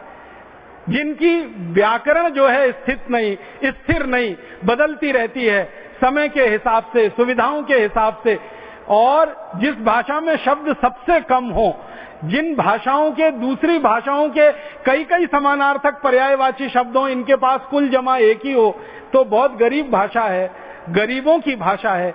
क्योंकि जब अंग्रेजी का विकास इंग्लैंड में हुआ, उस समय इंग्लैंड दुनिया का सबसे गरीब देश था, इसलिए भाषा भी उनकी सबसे गरीब ही है। और भारत में इसका उल्टा है। जब भारत में संस्कृत का विकास हुआ होगा तो भारत दुनिया का सबसे समृद्धशाली देश था, इसलिए संस्कृत दुनिया की सबसे समृद्धशाली भाषा है। गरीबी में से गरीबी ही निकलती है और समृद्धि में से समृद्धि निकलती है। हमारे समृद्धशाली समय में संस्कृत विकसित हुई, हिंदी विकसित हुई, इसलिए शब्द भंडार दुनिया में सबसे बड़ा है। सबसे गरीब समय था इंग्लैंड का 5वीं शताब्दी का, 6वीं शताब्दी का, जब इंग्लैंड के लोग भूख से मरते थे, उस समय अंग्रेजी विकसित हुई, इसलिए गरीब है। इसलिए अंग्रेजी समृद्धशाली भाषा तो बिल्कुल नहीं है। और एक तर्क देते हैं अंग्रेजी के बारे में, अंग्रेजी विज्ञान की भाषा है, अंग्रेजी तकनीकी की भाषा है। मैं आपको विज्ञान विज्ञान और तकनीकी के बारे में 2-3 छोटी जानकारियां देना चाहता हूं। जब दुनिया देश की भाषाओं के बारे में थोड़ा मैं अभ्यास करने लगा तो मैंने ये जानने की कोशिश की कि सबसे ज्यादा विज्ञान की पुस्तकें किस भाषा में लिखी गई हैं। तो आपको सुनकर हैरानी होगी, दुनिया में सबसे ज्यादा विज्ञान और तकनीकी के विषय की पुस्तकें लिखी गई हैं रूसी भाषा में, और दुनिया में सबसे ज्यादा विज्ञान और तकनीकी के शोध पत्र जो प्रकाशित हुए हैं, रिसर्च पेपर जिनको अंग्रेजी वाले कहते हैं, वो रूसी भाषा में है। तो जिन देशों में सबसे ज्यादा शोध हुआ विज्ञान और तकनीकी का, वो रूस है, जो एक जमाने में सोवियत संघ हुआ करता था, अभी छोटे छोटे टुकड़ों में बंटकर रूस एक अलग देश हो गया।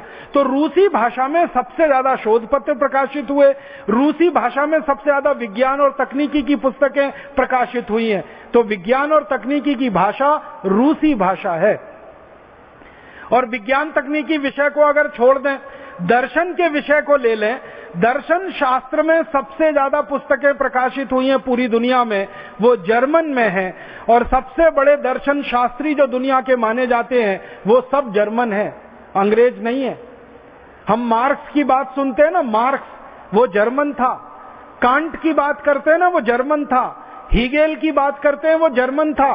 दुनिया के सारे उच्च श्रेणी के दर्शन शास्त्री जर्मनी देश के रहे हैं और जर्मन भाषा में काम किया है, इसलिए दर्शन शास्त्र की सबसे ज्यादा पुस्तकें जर्मनी में छपी हैं। इसी तरह से चित्रकारी की, कलाकारी की, संगीत की, सिनेमा की सबसे ज्यादा पुस्तकें छपी हैं, वो फ्रेंच में है, क्योंकि फ्रांस में सबसे ज्यादा काम हुआ है इस विषय पर। कला, चित्रकारी, भवन निर्माण, मूर्ति कला, वास्तुकला, इन सब कलाओं पर सबसे ज्यादा पुस्तकें छपी हैं, वो फ्रेंच में है। और इतिहास के विषय में सबसे ज्यादा पुस्तकें छपी हैं दुनिया में, वो स्पेनिश में है, पोर्चुगीज में है, फ्रेंच में है, जर्मन में है। अगर आप इसमें अंग्रेजी को ढूंढेंगे तो अंग्रेजी कहीं नहीं है।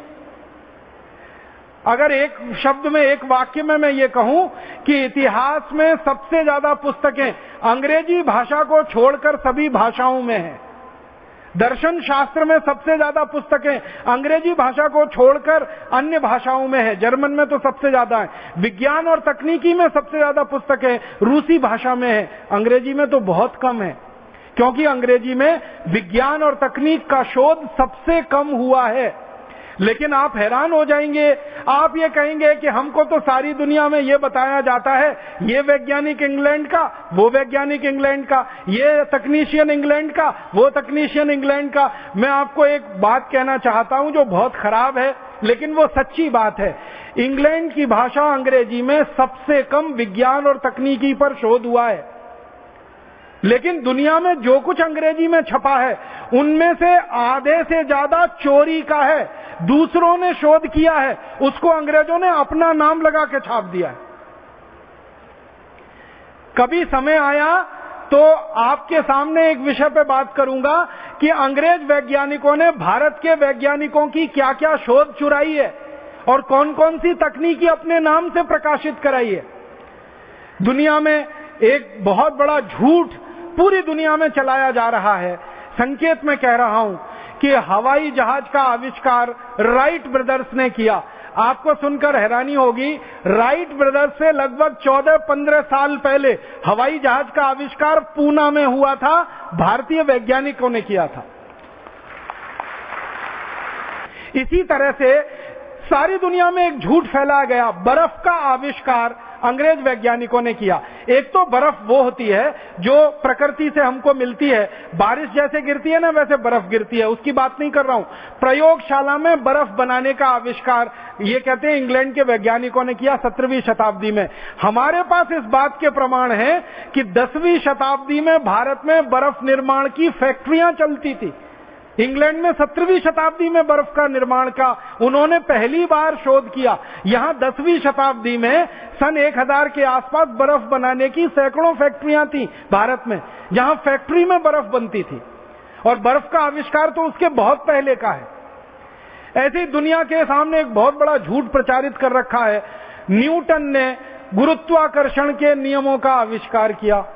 किसी भी क्रिया की बराबर और विपरीत प्रतिक्रिया होती है। वो आपने पढ़ा है ना बचपन में, न्यूटन के 3 सिद्धांत या न्यूटन के 3 नियम, क्रिया की बराबर और विपरीत दिशा में प्रतिक्रिया होती है। ये तो भारतीय वैज्ञानिक सब 9वीं 10वीं शताब्दी में बोलकर चले गए, किसी भी क्रिया की बराबर और विपरीत दिशा में प्रतिक्रिया होती है। हमारे यहां बहुत सारी शोधें बहुत पहले हो चुकी थी, अंग्रेजों ने उनको अपना नाम लगा लगा के सारी दुनिया में प्रचारित कर दिया। आपको मालूम है एक अंग्रेज के नाम से सारी दुनिया में कहा जाता है। टेलीफोन का आविष्कार ग्राहम बेल ने किया। टेलीफोन का आविष्कार भारतीय वैज्ञानिक प्रोफेसर जगदीश चंद्र बसु का है। वो अंग्रेज ग्राहम बेल अपने नाम से सारी दुनिया में छपा लिया उसको। यूरोप के और अंग्रेजों के नाम ये कहा जाता है कि पौधों में जीवन है, पौधे हंसते हैं, पौधे बोलते हैं, पौधे रोते हैं, पौधे मुस्कुराते हैं। ये सबसे पहली शोध अंग्रेजों के द्वारा दुनिया में आई। ये शोध तो भारतीय वैज्ञानिकों की है और अंग्रेजों से सैकड़ों साल पहले की है। तो अंग्रेजों ने विज्ञान और तकनीकी में कोई मूल शोध नहीं किया है। दूसरे देशों में जो शोध हुए हैं उनको चुरा चुरा कर अपने नाम से प्रकाशित किया है। हम तो ऐसे एक मुश्किल में फंस गए कि जब अंग्रेज सारी दुनिया को ये कह रहे थे कि ये विज्ञान की शोध हमने की, ये विज्ञान की शोध हमने की, अगर उस समय भारत आजाद होता तो अंग्रेज सारी दुनिया के सामने झूठे सिद्ध हो जाते और हम उनके मुकाबले खड़े होकर कहते कि झूठ मत बोलो, ये शोध तो पहले भारत में हुई है और इस शताब्दी में हो चुकी है। ये आपको मालूम है चिकन पॉक्स एक बीमारी होती है, उसके टीके लगाने के आविष्कार के बारे में अंग्रेजों के नाम लिखा हुआ है कि टीके का आविष्कार अंग्रेजों ने किया। अंग्रेजों से 300 साल पहले इस भारत देश में चिकन पॉक्स का टीका बनता था और लगाया जाता था, उसके प्रमाण मिल चुके हैं और अब अंग्रेजों ने इसमें बोलना बंद कर दिया है। फिर अंग्रेजों ने सारी दुनिया में एक झूठ फैलाया कि शल्य चिकित्सा में सबसे ज्यादा शोध हमने किया। अब उन अंग्रेजों के मुंह पर हम मार सकते हैं कि तुमने शल्य चिकित्सा में क्या किया। दुनिया की शल्य चिकित्सा में जो आधुनिकतम चिकित्सा मानी जाती है प्लास्टिक सर्जरी, वो भारत में अंग्रेजों के आने के हजारों साल पहले से चल रही थी और उसके प्रमाण खुद अंग्रेज वैज्ञानिकों ने और अंग्रेज शल्य चिकित्सकों ने लिखे हैं अपनी पुस्तकों में। अब हमारी मुश्किल क्या है कि हम सारी दुनिया को अमेरिका और इंग्लैंड मानते हैं और ये 2 देश हैं पूरी दुनिया में। इसके अलावा 198 और भी देश हैं पूरी दुनिया में। अब चूंकि अमेरिका, इंग्लैंड, कनाडा, ऑस्ट्रेलिया जैसे 3-4 देशों में अंग्रेजी है तो हमारी दुनिया भी इन्हीं देशों तक सीमित हो गई है। हमारे लिए 7 समंदर पार माने इंग्लैंड, हमारे लिए 7 समंदर पार माने अमेरिका। 7 समंदर पार तो 198 देश हैं, ये इंग्लैंड और अमेरिका तो 2 हैं। तो चूंकि 2 देशों तक हमारी दृष्टि सीमित है इसलिए हमको दिखाई देता है कि जो भी कुछ विदेशी नाम है वो सब अंग्रेज है। अंग्रेज नाम तो बहुत कम मिलेंगे दुनिया में। अगर आप बहादुरी में देखेंगे, जिन्होंने बहादुरी से सेनाओं के नेतृत्व करके दुनिया के देशों को जीता है, ऐसे लोगों की सूची बनाएंगे तो अंग्रेजों का नाम उसमें बिल्कुल नीचे फिसड्डी है। मैं आपको एक रहस्य की बात बताना चाहता हूं जो थोड़े दिन पहले पता चली कि इंग्लैंड की तरफ से जितने बहादुर सेनापति दूसरे देशों को जीतने के लिए निकले उनमें से एक भी इंग्लिश नहीं था, सब स्कॉटिश थे। सारे के सारे स्कॉटिश थे। और स्कॉटलैंड एक अलग देश है, जिनकी अलग भाषा है, जिनकी अलग भूषा है, जिनका अलग पूरा का पूरा साहित्य है, जिनकी मुद्रा अलग है, जिनके कानून अलग हैं, जिनका संविधान अलग है। स्कॉटलैंड बिल्कुल इंग्लैंड से अलग देश है।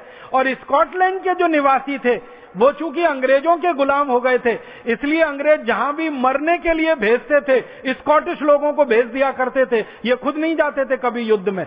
इसलिए दुनिया में जितने अंग्रेजों के नाम पर बड़े नाम लिए जाते हैं सेनापतियों के, वो सब स्कॉटिश हैं।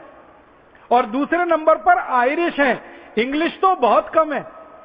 मैं आपको एक रोचक बात बताना चाहता हूं। भारत में 84 गवर्नर जनरल आए अंग्रेजों की तरफ से राज करने के लिए। पहला आया रॉबर्ट क्लाइव। आपको मालूम है ये रॉबर्ट क्लाइव स्कॉटिश था, ये इंग्लिश नहीं था। और आखिरी आया वो भी अंग्रेज नहीं था, वो आयरिश था। माउंटबेटन का नाम हमने सुना? भारत का आखिरी गवर्नर जनरल माउंटबेटन। और भारत में पहला अंग्रेज सेनापति रॉबर्ट क्लाइव स्कॉटिश था और माउंटबेटन आयरिश था। तो स्कॉटिश और आयरिश जैसे 84 बड़े अधिकारी यहां आए। हम दुर्भाग्य से उन सबको अंग्रेज मान के बैठे हैं, वो अंग्रेज नहीं थे। आयरिश अलग कौम है, इंग्लिश अलग कौम है, स्कॉटिश अलग कौम है, इंग्लिश अलग कौम है। दुनिया के सारे महान सेनापतियों के नाम गिनो, गैरीबॉल्डी वो अंग्रेज नहीं था, नेपोलियन वो अंग्रेज नहीं था, बिस्मार्क वो अंग्रेज नहीं था, चार्ल्स द गॉल वो अंग्रेज नहीं था, रॉबर्ट क्लाइव वो अंग्रेज नहीं था। दुनिया भर में जिन लोगों ने ख्याति पाई अपने सेनापति होने के नाम पर, सेना का नेतृत्व करने के नाम पर, एक भी उनमें से अंग्रेज नहीं है। अपवाद के लिए एक दो को छोड़ दिया जाए तो आप बोलिए अंग्रेजों को कैसे हम कह सकते हैं कि दुनिया में अच्छे लोगों में गिने जाते हैं। और भारत में एक बहुत बड़ी गलतफहमी हुई इस अंग्रेजी भाषा में। वो गलतफहमी पता है क्या हुई है? हमारी भाषा जो अंग्रेजी हो गई, राष्ट्रभाषा जैसी अंग्रेजी हो गई, हर जगह अंग्रेजी है, तो हमारी सेना में भी अंग्रेजी है। अब सेना में अंग्रेजी होने का सबसे बड़ा नुकसान हमारे देश को यह हो रहा है कि भारत में जो वीर जातियां हैं, जो बहुत बहादुरी से युद्ध लड़ सकती हैं, वो अंग्रेजी जानती नहीं है। और जो लल्लू चप्पू किस्म के लोग हैं, जो वीरता में बिल्कुल शून्य हैं, सिर्फ अंग्रेजी जानते हैं, वो बड़े बड़े अधिकारी बन के बैठे हैं। इसलिए हम युद्ध हार गए चीन का 1962 में। ये अंग्रेजी भाषा की सबसे बड़ी कमनसीबी। अब मैं अंत में आपसे कुछ बात कहना चाहता हूं, बहुत गहरी।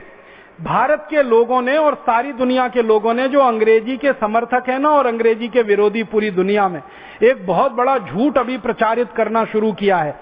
और वो झूठ प्रचारित क्या करना शुरू किया है? जैसे ही हम अंग्रेजी भाषा का विरोध करते हैं तो भारत में कुछ लोग कह देते हैं ये अंग्रेजी भाषा का विरोध माने ईसाइयों का विरोध कर रहे हैं, और ईसाइयों के समाज से अंग्रेजी को जोड़ना शुरू कर देते हैं। हमारे देश में ये संयोग की बात है कि ज्यादातर अंग्रेजी स्कूल ईसाई संस्थाओं के हाथ में है, ज्यादातर कॉन्वेंट और पब्लिक स्कूल ईसाई संस्थाओं के हाथ में है। तो जब हम अंग्रेजी का विरोध करते हैं तो ये ईसाई संस्थाएं समझती हैं ये हमारा विरोध कर रहे हैं। मैं सभी ईसाई संस्थाओं को विनम्रता पूर्वक एक बात कहना चाहता हूं और सारे देश का ध्यान इस बात की तरफ आकर्षित करना चाहता हूं कि परम पूजनीय ईसा मसीह की भाषा अंग्रेजी नहीं थी। ईसा मसीह ने पूरी दुनिया में घूम घूम कर जो संदेश दिए हैं, जो व्याख्यान किए हैं और जो कुछ उन्होंने लिखा है, जो कुछ बोला है, वो अंग्रेजी में नहीं है, वो एक दूसरी भाषा में है। उस भाषा का नाम है अरमैक। अरमैक नाम की एक भाषा चला करती थी ये इलाके में जहां इस समय इजराइल है, जहां इस समय फिलिस्तीन है। इजराइल है, फिलिस्तीन है, इस क्षेत्र में एक भाषा चला करती थी आज से कुछ वर्ष पहले तक, लगभग 2000 वर्ष पहले तक। उस भाषा का नाम है अरमैक और उसकी अपनी लिपि थी। और अरमैक लिपि को अगर आप समझना चाहें तो वो बिल्कुल वैसी ही थी जैसे बांग्ला लिपि है। हम बांग्ला लिखते हैं ना, बांग्ला, आसामी लिखते हैं, बिल्कुल इसी लिपि में अरमैक लिखी जाती थी। और अरमैक के बहुत सारे शब्द हिंदी में मिलते हैं। हो सकता है हिंदी में से बहुत सारे शब्द अरमैक में गए हों, क्योंकि हिंदी का इतिहास तो अरमैक से बहुत पुराना है। तो अरमैक भाषा में बोलते थे ईसा मसीह और अरमैक भाषा में लिखे गए उनके सारे व्याख्यान। और आपको यह भी जानकारी देना चाहता हूं कि दुनिया की सबसे पहली बाइबल लिखी गई वो भी अरमैक में लिखी गई। अंग्रेजी में बाद में उसका भाषांतर हुआ। तो दुनिया भर के ईसा मसीह को मानने वाले जो भी उनके फॉलोअर्स हैं उनको मैं निवेदन करना चाहता हूं कि अंग्रेजी ईसा मसीह की भाषा नहीं थी, अंग्रेजी बाइबल की भाषा कभी नहीं रही। ईसा मसीह के सारे व्याख्यान अरमैक में हुए, सब कुछ उन्होंने साहित्य अरमैक में लिखा है। इसलिए वो अपने आप को इस बात से जोड़कर ना देखें कि अंग्रेजी भाषा का विरोध ईसाइयों का विरोध है, ये बिल्कुल नहीं है। मैं तो दूसरी बात कहना चाहता हूं कि जब अंग्रेजी विकसित हुई तो उसने अरमैक भाषा को खत्म कर दिया, नेस्तनाबूद कर दिया। अंग्रेजी भाषा ने दुनिया की सैकड़ों सैकड़ों छोटी भाषाओं को खत्म किया है, उसमें से अरमैक भाषा को खत्म किया गया, जिसमें मूल रूप से बाइबल लिखी गई सबसे पहले। और एक गहरी बात कहना चाहता हूं, दुनिया के सारे बड़े ग्रंथ जिन्होंने व्यवस्थाएं बदली हैं, जिन्होंने व्यवस्थाओं को नया बनाया है, जिन्होंने सारी दुनिया का इतिहास नया लिखा है, ऐसे सभी ग्रंथ अंग्रेजी भाषा में नहीं लिखे गए हैं। जैसे उदाहरण के लिए कुरान जो है ना वो अंग्रेजी में नहीं है, बाइबल जो है वो अंग्रेजी में नहीं है। दुनिया में यहूदी धर्म है, उसकी एक पवित्र पुस्तक है जिसको जिंदावस्था कहते हैं, वो हिब्रू में लिखी हुई है, वो अंग्रेजी में नहीं है, क्योंकि यहूदियों की मातृभाषा हिब्रू है, अंग्रेजी नहीं है। और इजराइल जो देश बना है वो हिब्रू मातृभाषा को अपनाकर नया देश बना है। तो कुरान अंग्रेजी में नहीं, जिंदावस्था अंग्रेजी में नहीं, बाइबल अंग्रेजी में नहीं। और हम भारत के वेदों की बात करें तो कोई वेद अंग्रेजी में नहीं। ऋग्वेद है, अथर्ववेद है, यजुर्वेद है, सामवेद है, सब संस्कृत में है। उपनिषद सारे संस्कृत में है। माने जिन शास्त्रों ने, जिन ग्रंथों ने दुनिया को बदला है, दुनिया की व्यवस्थाओं को बदला है, क्रांतियां की हैं जिन शास्त्रों ने और ग्रंथों ने, एक भी ग्रंथ पूरी दुनिया में अंग्रेजी का नहीं लिखा हुआ है। आप सोचो कितनी गरीब भाषा है ये अंग्रेजी। हमारे देश के बारे में और दुनिया के देशों के बारे में एक और सच्चाई मुझे कहनी है, वो ये कि भारत को छोड़कर दुनिया में ऐसा एक भी देश नहीं है जहां विदेशी भाषा का अखबार छपता हो। परम पूजनीय स्वामी जी एक बार अक्सर हमको कहते रहते हैं हर बार कि भारत छोड़कर दुनिया का ऐसा कोई देश नहीं है जो अपनी मातृभाषा में अपने बच्चों को नहीं पढ़ाता हो। माने भारत अकेला देश है जो विदेशी भाषा में अपने बच्चों को पढ़ाता है। अब इसमें एक चीज और जोड़ दीजिए, भारत दुनिया का अकेला देश है जहां विदेशी भाषाओं के अखबार छपते हैं और बिकते हैं। भारत को छोड़कर दुनिया के किसी देश में विदेशी भाषाओं के अखबार बिकते नहीं है। छपते तो हैं लेकिन मिलते नहीं है आसानी से। फ्रांस में जाएंगे, फ्रेंच के ही अखबार मिलेंगे, अंग्रेजी का अखबार ढूंढते हुए आप परेशान हो जाएंगे। स्विट्जरलैंड में जाएंगे, सब अखबार स्विस में मिलेंगे, अंग्रेजी का अखबार ढूंढते परेशान हो जाएंगे। जर्मनी में जाएंगे, चीन में जाएंगे, जापान में जाएंगे, सब जगह अखबार मिलेंगे उनकी मातृभाषा के, बिकेंगे, छपेंगे, मिलेंगे। भारत एक अकेला देश है जहां कहीं भी चले जाइए अंग्रेजी के अखबार तो जरूर मिल जाएंगे। दिल्ली में मिल जाएंगे, यहाँ हरिद्वार में मिल जाएंगे, आगरा है, बरेली है, छोटे छोटे शहरों में मिल जाएंगे। बहुत शर्मनाक है ये स्थिति कि हमारे यहाँ विदेशी भाषा के अखबार हर जगह मिल जाएं और दुनिया के किसी भी देश में जाएं तो विदेशी भाषा का कोई अखबार ना मिले। और पता चला कि हमारे देश में तो नीतियां भी ये अंग्रेजी अखबार के मालिकान ही बनवाते हैं और बड़े अखबारों में विज्ञापन भी अंग्रेजी अखबारों को ही मिलते हैं। और चूंकि विज्ञापन ज्यादा अंग्रेजी अखबारों को मिलते हैं इसलिए नीतियां बनवाने में उनकी बड़ी महत्वपूर्ण भूमिका है। और भारत के जो नीति निर्धारक हैं, अधिकारी और नेता, ये ज्यादातर अंग्रेजी अखबार पढ़ते हैं और वो उसी से प्रभावित होकर नीतियां बनाते हैं। इसलिए आम आदमी के जीवन से जुड़ी हुई कोई समस्या का समाधान भारत की नीतियों में नहीं मिलता, व्यवस्थाओं में नहीं मिलता। मैं एक दो छोटी सी कुछ गहरी और दिल की बात आपसे कहना चाहता हूं, वो ये भारत के बारे में एक बहुत गहरी बात जो मुझे बहुत चुभती है, वो ये कि आजादी जब नहीं मिली थी तब इस देश में गुलामी थी और 565 छोटे छोटे राज्य हुआ करते थे। आजादी मिल गई, आजादी आ गई और 565 राज्यों के अब 33 राज्य बन गए। लेकिन आपको सुनकर बहुत दुख होगा कि जब भारत आजाद नहीं था तो 565 राज्यों की मूल भाषा, स्थानीय भाषा हुआ करती थी, मातृभाषा हुआ करती थी, अंग्रेजी किसी राज्य में नहीं चलती थी। लेकिन भारत जब आजाद हो गया तो भारत में मूल भाषा, मातृभाषाएं पूरी तरह से खत्म कर दी गई और हर जगह अंग्रेजी अंग्रेजी अंग्रेजी हावी हो गई। भारत में अंग्रेजों के जमाने में जो कलेक्टर हुआ करता था उसको एक निर्देश होता था कि वो स्थानीय भाषा को जब तक सीखेगा नहीं उसको किसी भी पद पर रखा नहीं जाएगा। अब आजादी के बाद जो कलेक्टर होता है इस देश में उसको ये निर्देश होता है कि स्थानीय भाषा जानो या ना जानो, अंग्रेजी आनी चाहिए तभी तुमको नियुक्ति मिलेगी, नहीं तो नियुक्ति नहीं मिलेगी।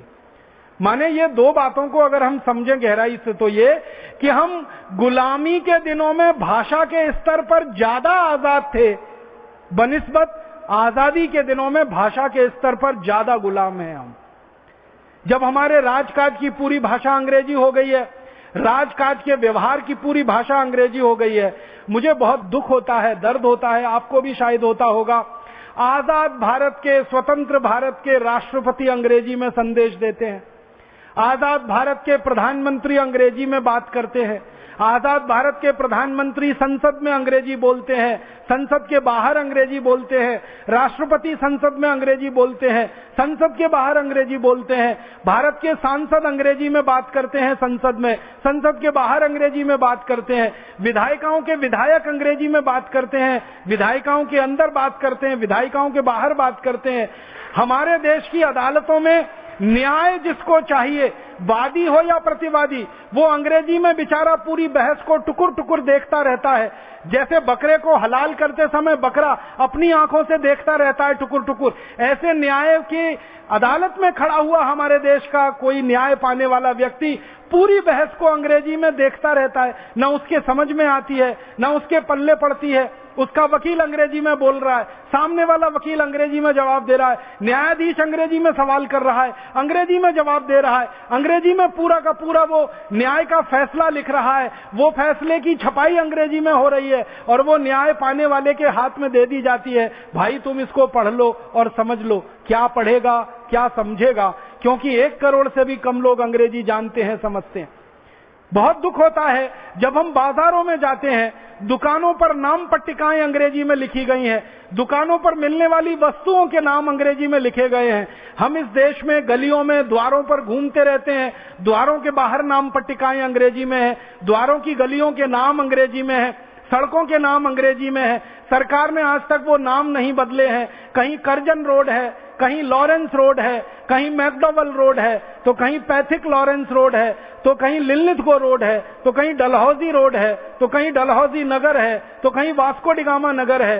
कहीं कहीं इस देश में शर्मनाक स्थिति है कि कर्जन जिसने भारत का बंटवारा किया हिंदू मुसलमान के आधार पर, उसके नाम से भवन है, उसके नाम से रियासतें हैं, उसके नाम से गलियां हैं, उसके नाम से सड़कें हैं। तो हर जगह अंग्रेजी अंग्रेजी अंग्रेजी छाई हुई है। इससे भी ज्यादा दुख होता है, तकलीफ होती है कि भारत के किसान जो खेती करते हैं उनको बीज दिए जाते हैं, तो बीज बेचने वाली कंपनियां जो पैकेट बनाती हैं वो पैकेट सब अंग्रेजी में लिखे जाते हैं। दवा छिड़कनी है अगर किसी किसान को कीटनाशक, तो दवा के ऊपर जो संदेश लिखे जाते हैं वो अंग्रेजी में लिखे जाते हैं। खाद की जो बोरियां होती हैं उस पर अंग्रेजी भाषा छपी होती है, लिखी रहती है। कोई किसान अंग्रेजी जानता नहीं है, कोई किसान अंग्रेजी समझता नहीं है, लेकिन उसको बेची जाने वाली कीटनाशक दवाएं, उसको बेचे जाने वाले बीज, उसको बेचे जाने वाला खाद, सब कुछ अंग्रेजी अंग्रेजी अंग्रेजी में होता है। उसका दुष्परिणाम क्या होता है?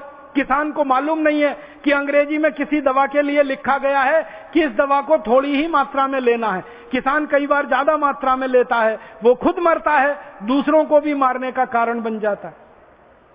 साधारण लोग हमारे देश में सरकारी दफ्तरों के चक्कर काटते रहते हैं, अंग्रेजी भाषा में उनसे बातें की जाती हैं, उनको खतो किताबत अंग्रेजी भाषा में की जाती है। तो ऐसी स्थिति जब पूरे देश में हो तो हमें इस भाषा के स्तर की गुलामी को तो अब उखाड़ के ही फेंकना पड़ेगा।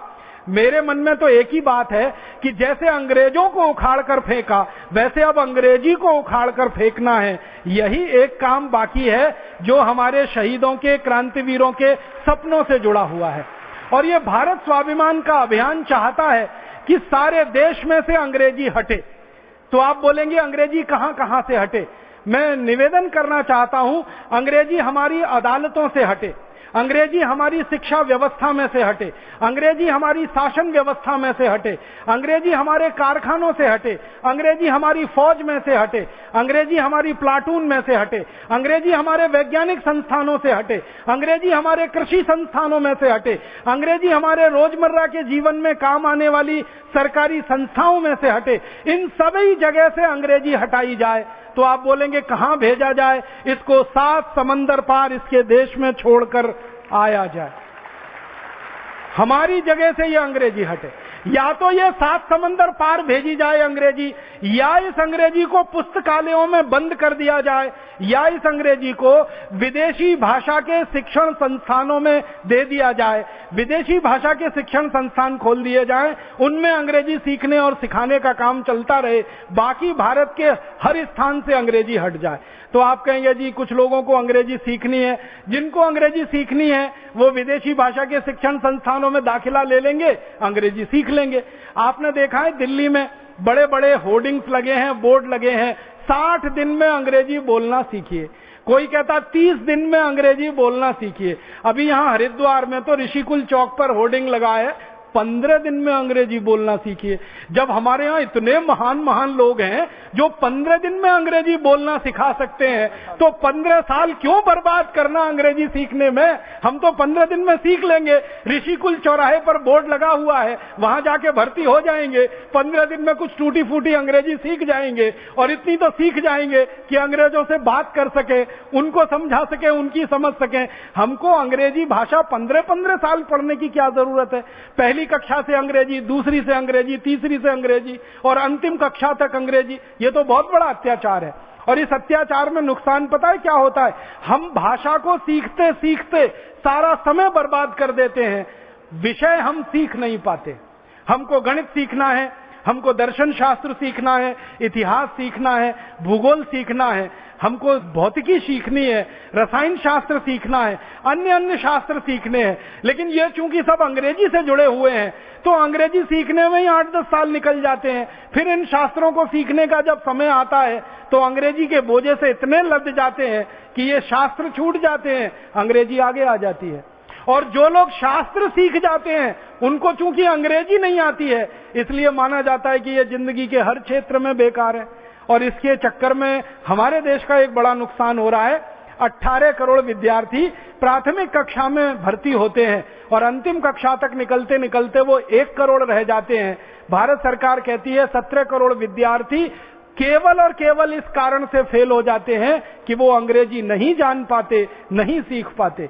आप सोचो 17 करोड़ विद्यार्थियों के ऊपर कितना बड़ा अन्याय और कितना बड़ा अत्याचार हो रहा है। ये अन्याय और अत्याचार अब ज्यादा दिन हमें नहीं सहना है। इस अन्याय और अत्याचार के खिलाफ पूरी ताकत और बुलंदी से लड़ना है। भारत स्वाभिमान अभियान इसी काम के लिए समर्पित है, और आप सभी भारत स्वाभिमान अभियान के कार्यकर्ता इसी के लिए समर्पित हैं। मैं आपसे निवेदन ये करना चाहता हूं कि आप अपने जीवन से शुरुआत करिए, और इस विदेशी भाषा की गुलामी का जो जुआ आपने अपने कंधे पे ओढ़ रखा है, लाद रखा है, इसको एक क्षण में उठाकर फेंक दीजिए। एक झटके से इस गुलामी को हटाइए, अपने जीवन से इसको निकालिए। आप बोलेंगे हम हमारे जीवन से क्या करें, कैसी शुरुआत करें अंग्रेजी को हटाने की? अंग्रेजी को हटाने की सबसे पहली शुरुआत करिए कि आप अपने घर में बच्चों के नाम, बेटे और बेटियों के नाम अंग्रेजी में रखना तत्काल बंद करिए। हमने ऐसी मूर्खता अपने घरों में अपनाई हुई है। बेटे का नाम टिंकू, बेटी का नाम Dimple, Twinkle, Baby, Dabli, Dolly, Daisy, Bablu, Dablu, Bablu, Dablu, पता नहीं क्या क्या नाम है। नामों का अर्थ नहीं मालूम, रखे हुए हैं। मुझे कभी कभी इतनी हंसी आती है। पिताजी का नाम राम प्रसाद, माताजी का नाम गायत्री देवी, बेटे का नाम टिंकू। अभी राम प्रसाद और गायत्री देवी का टिंकू कहां से आया, जरा बताइए। और जिन महानुभावों ने अपने बेटों के नाम टिंकू रखे हुए हैं, उनको हाथ जोड़कर निवेदन कर रहा हूं, आज और अभी ये नाम बदल दें, क्योंकि टिंकू का अंग्रेजी में अर्थ होता है आवारा लड़का। आपका सीधा साधा अच्छा खासा बेटा, आप उसको टिंकू बोल बोल के आवारा बनाना चाहते? नाम बदलिए उसका। अपने पास बहुत सुंदर सुंदर संस्कृत में नाम है, हिंदी में नाम है, मराठी में, तमिल में, तेलुगु में, कन्नड़ में, सब भाषाओं में अच्छे नाम है। तो बच्चों के नाम तत्काल बदल दीजिए, और उनको ये टिंकू, पिंकू, डिम्पल, ट्विंकल, बबली, डबली, डबलू, इन नामों से बुलाना तुरंत बंद कर दीजिए। यहां से शुरू करिए। फिर दूसरा निवेदन आपसे है वो ये कि अंग्रेजी भाषा को अपने हस्ताक्षर से हटाइए। हम अक्सर पत्र लिखते हैं, हिंदी में लिखेंगे, गुजराती में लिखेंगे, तमिल तेलुगु में, हस्ताक्षर अंग्रेजी में कर देंगे। तुरंत बंद करिए। सभी भारत स्वाभिमान के कार्यकर्ता अपने हस्ताक्षर मातृभाषा में करें या राष्ट्रभाषा में करें, अंग्रेजी के हस्ताक्षर तत्काल बंद करें। और आपके तो बैंक के खातों में जो हस्ताक्षर आपने दे रखे हैं ना नमूने के रूप में, वो तुरंत जाके बदलवा दें अगर वो अंग्रेजी में है तो। आप बोलेंगे बैंक बदलेगा, बिल्कुल बदलेगा। बैंक को एक निवेदन पत्र दीजिए, आपके हस्ताक्षर का नमूना एक दिन में बैंक बदलने को तैयार है, क्योंकि बैंकों में अब ये नीति है कि हिंदी में लिखे हुए पत्र, हिंदी में हस्ताक्षर किए हुए चेक या ड्राफ्ट बैंक में स्वीकार होते हैं। तो आपके बैंक खातों से हस्ताक्षर का नमूना बदलें। वो हिंदी में करें, मातृभाषा राष्ट्रभाषा में करें। तीसरा काम, आपके घरों के बाहर अगर आपने अंग्रेजी नाम रखे हुए हैं, KN शर्मा, ये शर्मा तो समझ में आता, KN क्या है, AN Sharma, DN Sharma, AB Pathak, AB Shukla, ये AB क्या है, DN क्या है, AN क्या है, पीछे वाला तो समझ में आ रहा है, ये आगे वाला क्या है? पूरा नाम लिखिए ना, दया शंकर शर्मा, कृपा शंकर शर्मा, राम अवध शर्मा, राधे श्याम शर्मा। उसको RS शर्मा क्यों कर रहे हैं? अंग्रेजियत में क्यों जा रहे हैं? तो अपने नामों को नाम पट्टिकाओं से बदलिए। और घरों के नाम अगर आपने कुछ इस तरह से अंग्रेजियत वाले रखे हैं तो वो घरों के नाम हिंदी में करिए, मातृभाषा राष्ट्रभाषा में करिए। और एक कदम आगे बढ़िए, घर के बच्चों को अंग्रेजी में कोई कविता मत सिखाइए, कोई कविता मत सुनाइए। हमारे घरों के बच्चों को हमने ऐसी मूर्खतापूर्ण कविताएं सिखा रखी हैं, rain rain go away, come again another day, little baby wants to play. इसका अर्थ समझो, रेन रेन गो अवे माने बारिश बारिश तुम चली जाओ, कभी भी मत आओ क्योंकि मुझे खेलना है। अब हर बच्चा यही बोल रहा है, बारिश बारिश तुम चली जाओ, कभी भी मत आओ, मुझे खेलना है। करोड़ों बच्चे बोल रहे हैं, भगवान ने प्रार्थना सुन ली तो, बारिश को वापस बुला लिया तो बारिश तो होगी नहीं, तो अन्न तो पकेगा नहीं, तो धरती तो प्यासी रहेगी, तो हम भूखे रहेंगे, पूरे देश में अकाल पड़ेगा। इसलिए बच्चों को यह कविता मत सिखाइए, रेन रेन गो अवे। उनको दूसरी कविता सिखाइए। एक बहुत सुंदर कविता है, मराठी में है, ये रे पाऊसा तुला देतो पैसा, पैसा झाला खोटा पाऊस आला मोठा। माने बारिश बारिश तुम जल्दी आओ, जोर जोर से आओ, नहीं आओगी तो मैं पैसा देने को तैयार हूं तुमको, एक बार आ जाओ। क्योंकि भारत बारिश पे ही चलता है, क्योंकि यहां अन्न बारिश पर ही पकता है। तो देखो कितना अंतर है। मराठी की भाषा में लिखी गई कविता देश की जमीन से जुड़ी हुई है, देश की जरूरत को बखान कर रही है, बारिश बारिश तुम जल्दी आओ। क्योंकि भारत में 60% जमीन पर अन्न पकता है, वो बारिश से ही पकता है। 40% जमीन पर सिंचाई की दूसरी व्यवस्था है। तो यहाँ तो बारिश को बुलाने वाली कविता बच्चों को सिखानी पड़ेगी। ये बारिश को भगाने वाली अंग्रेजी कविता मत सिखाइए, फालतू अंग्रेजी चीजें मत सिखाइए बच्चों को। Twinkle twinkle little star how I wonder what you are, Johnny Johnny yes papa, eating sugar no papa, open the mouth, फिर हा हा हा। ये क्या मूर्खता की अंग्रेजी की कविताएं आप सिखा रहे हैं। हिंदी की सुंदर सुंदर कविताएं, मराठी की, संस्कृत की, तमिल की, तेलुगु की, मलयालम की, ये सब सिखाइए ना बच्चों को। तो घर में बच्चों को इस तरह से बड़ा करिए, मातृभाषा की कविताएं, मातृभाषा की कहानियां। और आप ध्यान रखना, जब बच्चे को मातृभाषा की कविता आप सिखाएंगे, मातृभाषा की कहानी पढ़ाएंगे, सुनाएंगे, वो 2-3 घंटे में याद कर लेगा। अगर अंग्रेजी में वही सिखाएंगे 2-3 महीने भी याद नहीं कर पाएगा और जबरदस्ती उसको रटेगा और बार बार भूल जाएगा। फिर आप डंडा मार मार के उसको गधा बना देंगे। गधा भी बहुत अच्छा होता है, हमारे अंग्रेजी विद्यार्थी तो उससे भी गए भी थे। परम पूजनीय स्वामी जी ने एक दिन हमको चाणक्य जी को पढ़ाया, तो उसमें बताया कि गधे से भी सीखो। तो गधा भी कितना ऊंचा है, यहां तो अंग्रेजी वाले उसके भी नीचे हैं। उससे क्या सीख सकते हैं हम अंग्रेजी वाले से? गधे से भी कुछ सीख सकते हैं, कुत्ते से भी सीख सकते हैं, घोड़े से भी सीख सकते हैं, लेकिन अंग्रेजी वाले से तो वही सीख सकते हैं, rain rain go away come again another day. तो ये अंग्रेजी घर में से निकालो, जीवन में से निकालो। अंग्रेजी में कभी बातचीत मत करो, कोशिश करो कि अंग्रेजी के शब्द कम से कम आए। और अंग्रेजी बोलते समय कुछ गलती हो जाए तो शर्मिंदा मत होना कभी।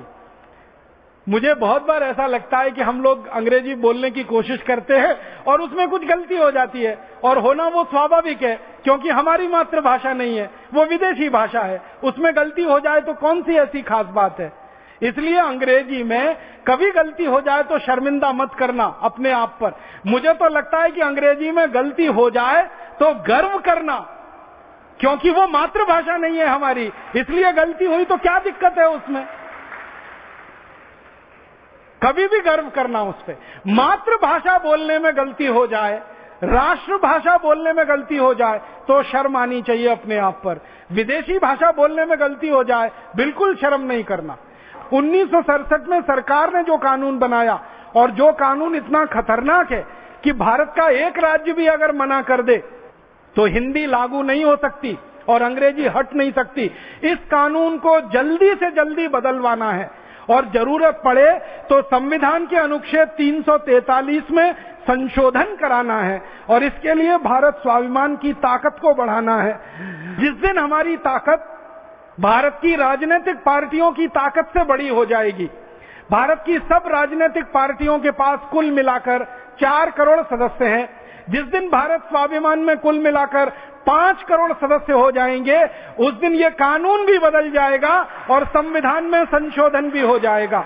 तो हमारा लक्ष्य बहुत स्पष्ट है कि भारत स्वाभिमान की तरफ से संविधान में जरूरत पड़े तो संशोधन, कानून को तो पूरी तरह से बदल देना है जो 1967 में बना है, और नीतियों को बदल देना है, नियमों को बदल देना है। भारत के अस्पतालों से अंग्रेजी हटानी है, भारत के विश्वविद्यालयों से अंग्रेजी हटानी है, भारत के कृषि संस्थानों से हटानी है, भारत के वैज्ञानिक संस्थानों से अंग्रेजी हटानी है, राजकाज के स्तर पर अंग्रेजी हटानी है। जहां जहां अंग्रेजी भाषा के रूप में उपयोग हो रही है उस सब जगह से अंग्रेजी को हटाना है और इसके लिए हमारे पूरे भारत की 22 भाषाओं को बोलने वाले, जीने वाले और उसमें आचरण करने वाले लोगों की ताकत को खड़ा करना है, क्योंकि ये 22 भाषाओं के बोलने वाले नागरिकों की ताकत है जो अंग्रेजी को हटाएगी।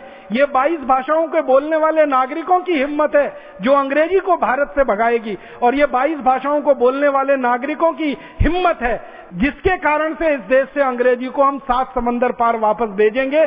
तो ये बोलकर मैं आप सभी को धन्यवाद देता हूं, आह्वान करता हूं, व्यक्तिगत जीवन से तुरंत अंग्रेजी को हटाइए, विदेशी भाषा की गुलामी को हटाइए। इस विदेशी भाषा की गुलामी ने बहुत लंबा समय हमारा ले लिया है, जिसके कारण हम पिछड़ गए हैं। अब ज्यादा हम पिछड़ना नहीं चाहते, तेजी से आगे बढ़ना चाहते हैं। 118 करोड़ भारतवासियों की भाषा, उनकी मातृभाषा, उसको स्थापित करना है, उनको सम्मान दिलाना है, जीवन में उनको अपनाना है, हर स्तर पर उनको स्थापित कराना है। इसी के लिए सारा संघर्ष है और इसी के लिए सारा प्रयास है। ईश्वर हमको सद्बुद्धि दे, ईश्वर हमको साहस दे, ईश्वर हमको पूरी हिम्मत दे और हम सबकी एकता बनी रहे और आगे ये बढ़ती रहे और हम इस उद्देश्य में सफल हो पाए। भारत स्वाभिमान का अभियान सारे देश में और दुनिया में ऐसा आदर्श स्थापित करे कि जिन शहीदों के सपनों को 1947 में पूरा नहीं किया गया, उन शहीदों के सपनों को 2014 में हम जरूर पूरा करके दिखाएं। इस भावना के साथ आपका आभार, बहुत धन्यवाद।